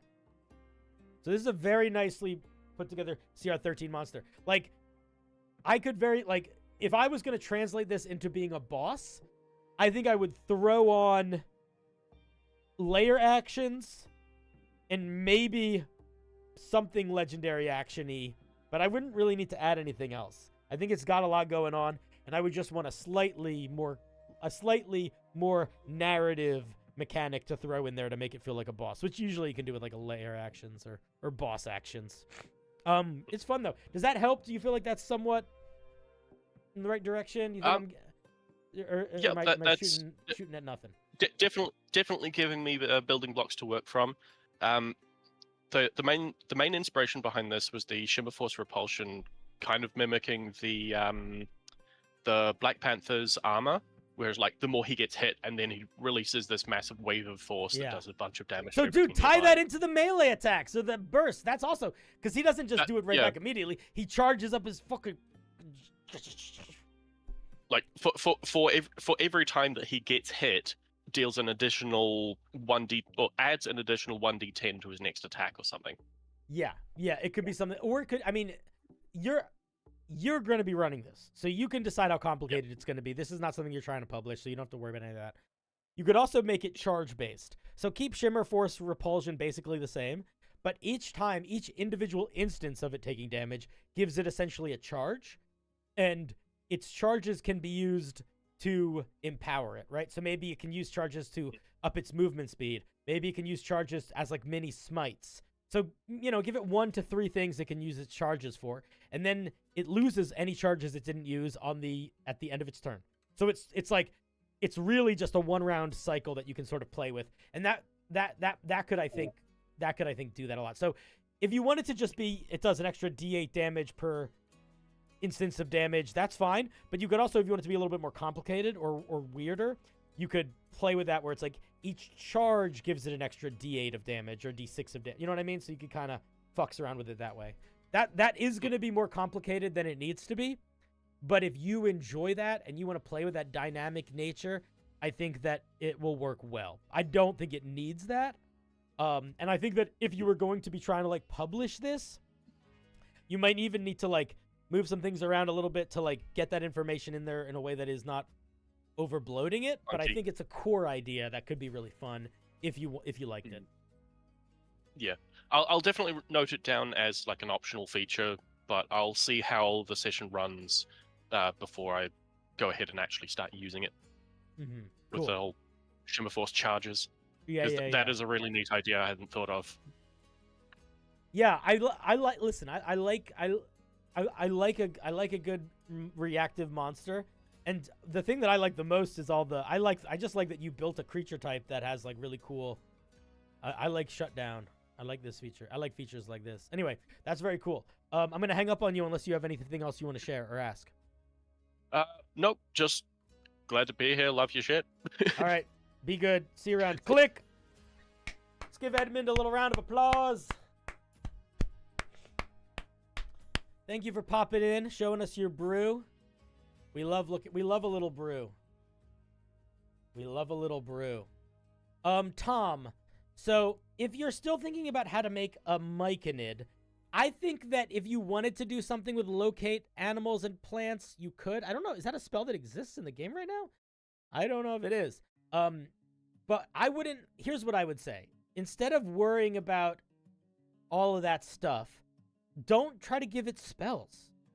Just give it mechanics. So, like, let's say you want to do the thing where it can talk to plants. So, furbolgs in D&D right now can talk to plants. The plants can't do anything to speak back, but they can talk to plants. So, what if you had like, you could have that, and then maybe, like, once a day, you could ask the plant a question, and it could respond in, like, a 1-word answer, or a 3-word, make it a limited mini game that they could do to try to interact with the plant to talk to it. I don't feel like the answer to this is to search for spells that help you feel like a myconid. But if that is really what you want to do, I think the solution is to pick spells that myconids get. Because especially the adult myconids, like, they get spells, right? They get Ray of Sickness, they get Poison Spray. So just that's what you do if you want to do that. If you want to give them something that is a piece of one of these bigger, more powerful spells, I think you do that too. But I don't think you need to. I think don't lose your flavor by trying to find the right spell. Just build the mechanic that you want. I think that's what I think you should do. Because you don't. I totally get trying to incorporate spells to like make the feature work. And a lot of times spells reflavored just do exactly what you want them to do. So it can be really easy to lean into spells, and I think that's a very good tool to use from time to time. But I think from the perspective of you growing as a writer and you growing as a game designer, it is better right now for you to sparingly use spells and try to build the mechanic, especially if it's a little unique. Because you are going to grow a lot more if you try to build the mechanic, even if at the end of the day you end up just going with the spell. By taking the time to look at everything a spell does, figuring out the parts of it that you want, and figuring out how to take out the parts that are too strong, or how to limit this version of the spell so it's not quite so strong, that process is going to teach you a lot about balancing and about homebrew. And you might end up coming up with a feature that is way more interesting and unique than if you didn't do that process and if you just went with the spell. Because you might find something in the wording, or, you know, like, you never know what you bump into when you start to force yourself to do a little bit of writing. Some of the best ideas are the unexpected ones, you know?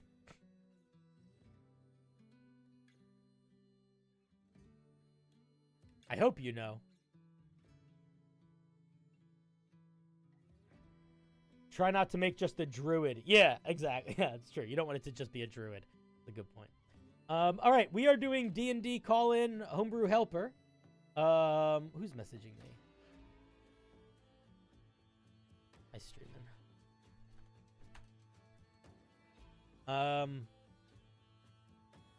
Geostellar sent in a dumb feat for us to look at. I am more than happy to look at this dumb feat. 1 second, let me just do something.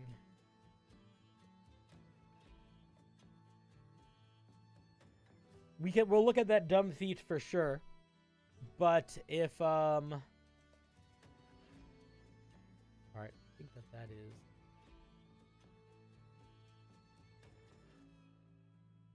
okay, no. Okay. We're gonna say goodbye to commissions for the day. It's too late in the night. If you wanted me to review one of your subclasses, that ship has sailed.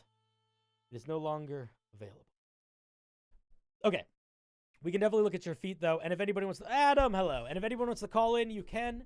Or send in some stuff for us to look at in the Discord.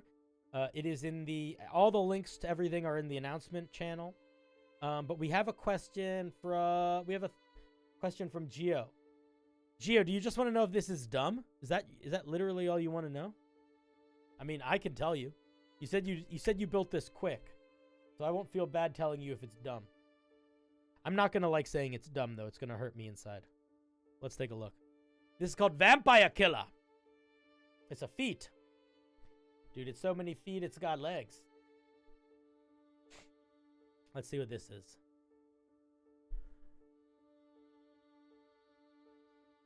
+1 to Arcana or Wisdom, so it's a half feat. Once per turn, when you hit an undead or fiend with a weapon, that attack deals an extra 1d6 radiant damage. In addition, whenever you cast spells that create light, any undead or fiend within the light emanate are unable to regain hit points.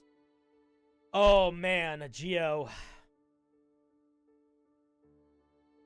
Your boy's got mixed feelings on this, dude. Your boy's got mixed feelings. Do you want to know what I think? And I think you know what I think. Let me ask you a question, Gio, and I want you to answer it. And then I want you to think about the answer before you answer it. If we take out the +1 to Wisdom or Con, we take this part out, and it's just this bottom part. Is this a feat? Or is this a magic item? Because the way I see it, every hesitation I have about this feat, which are not many, go away the second this becomes a magic item. This is a feat that has no impact unless you are fighting undead or fiends. Now, if you are fighting undead or fiends, it is incredibly good. And I think that, in general, if you have a piece of homebrew that is for the players... Hi, Adam. Did I say hi? I hope so. If you have a piece of homebrew that is for the players. And it is very strong sometimes and does nothing a lot of the other time, and that is largely dependent on you, the Dungeon Master, that usually means it should probably be a magic item or a one-time use thing.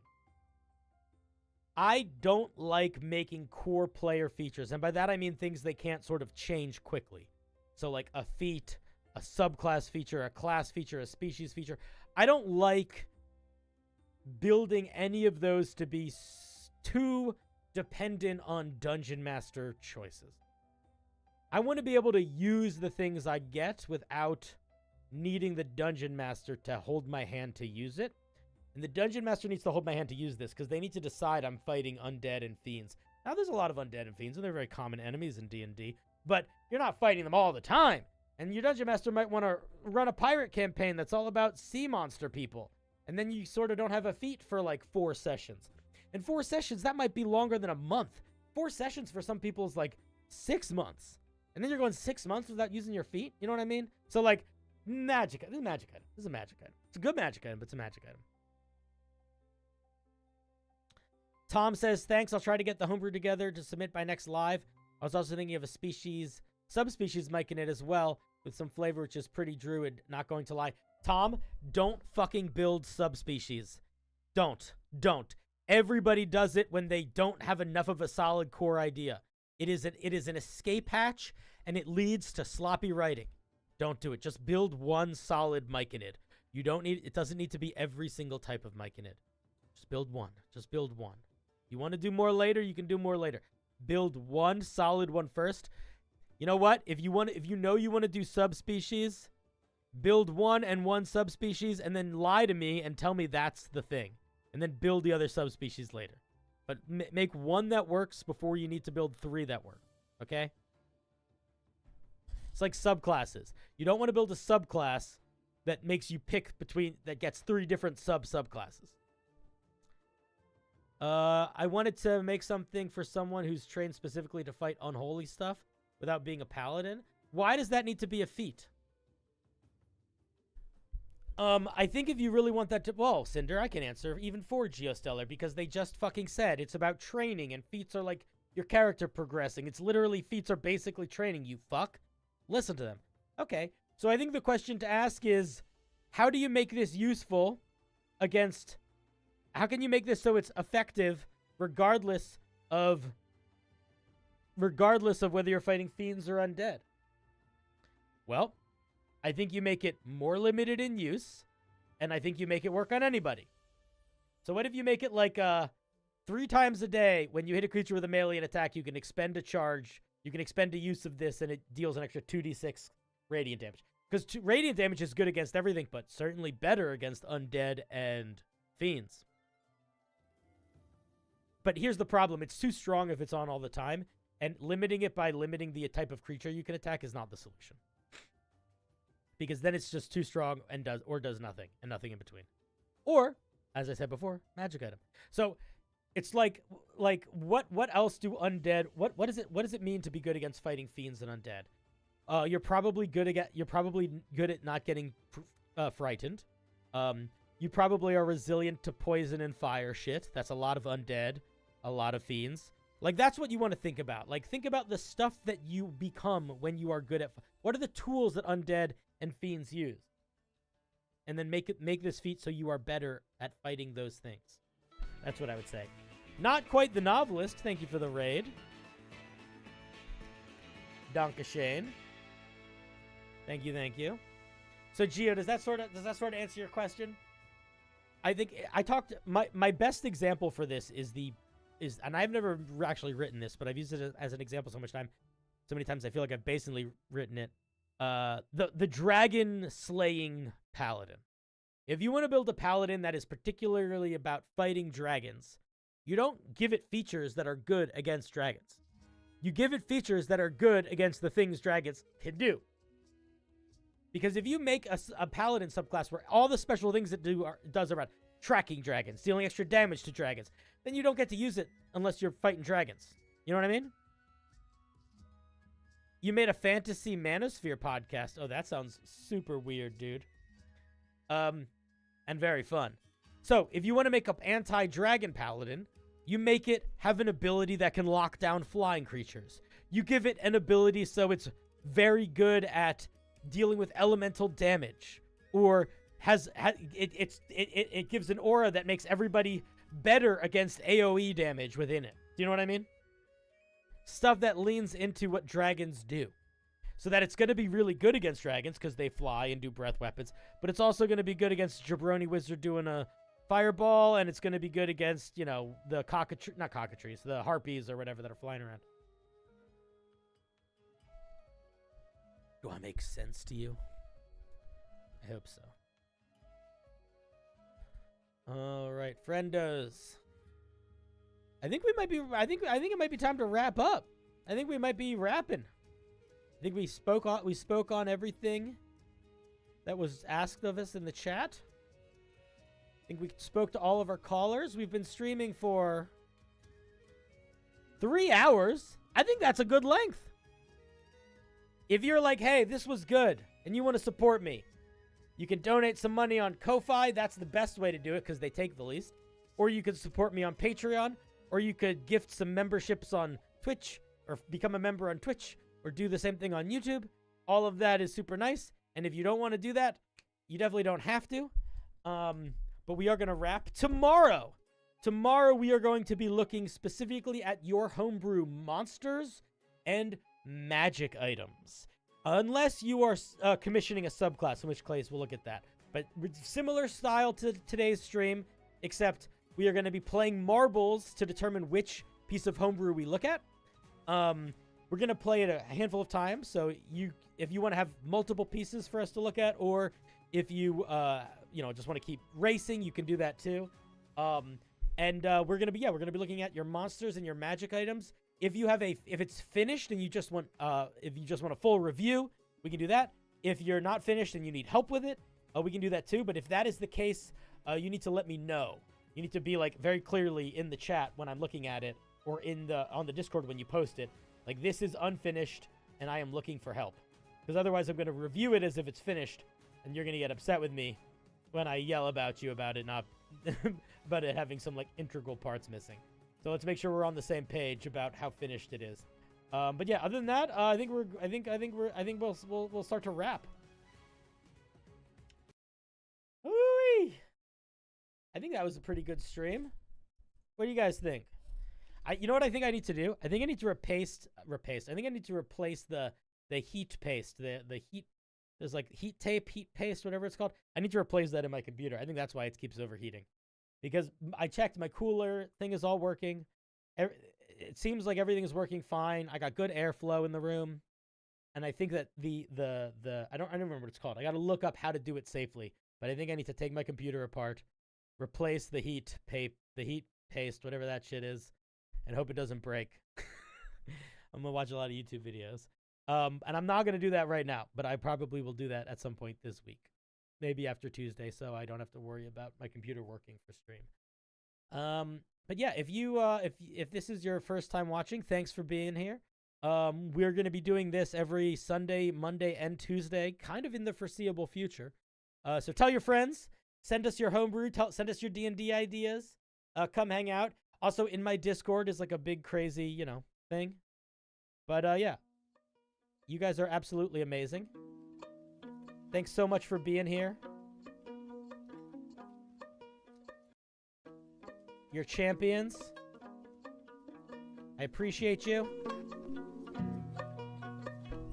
Be good to each other. Be good to yourselves. Don't be too lonely. I'm hanging. We will be back tomorrow. Same time. We'll probably go longer tomorrow night than we went tonight. And yeah, you guys are great. I'll see you on the other side. See you tomorrow. If you've never been here for the end of stream, this is what it is. Watch this part. Check this out. Wait, when's it gonna start? There it is. All right, I love you. Have a good night.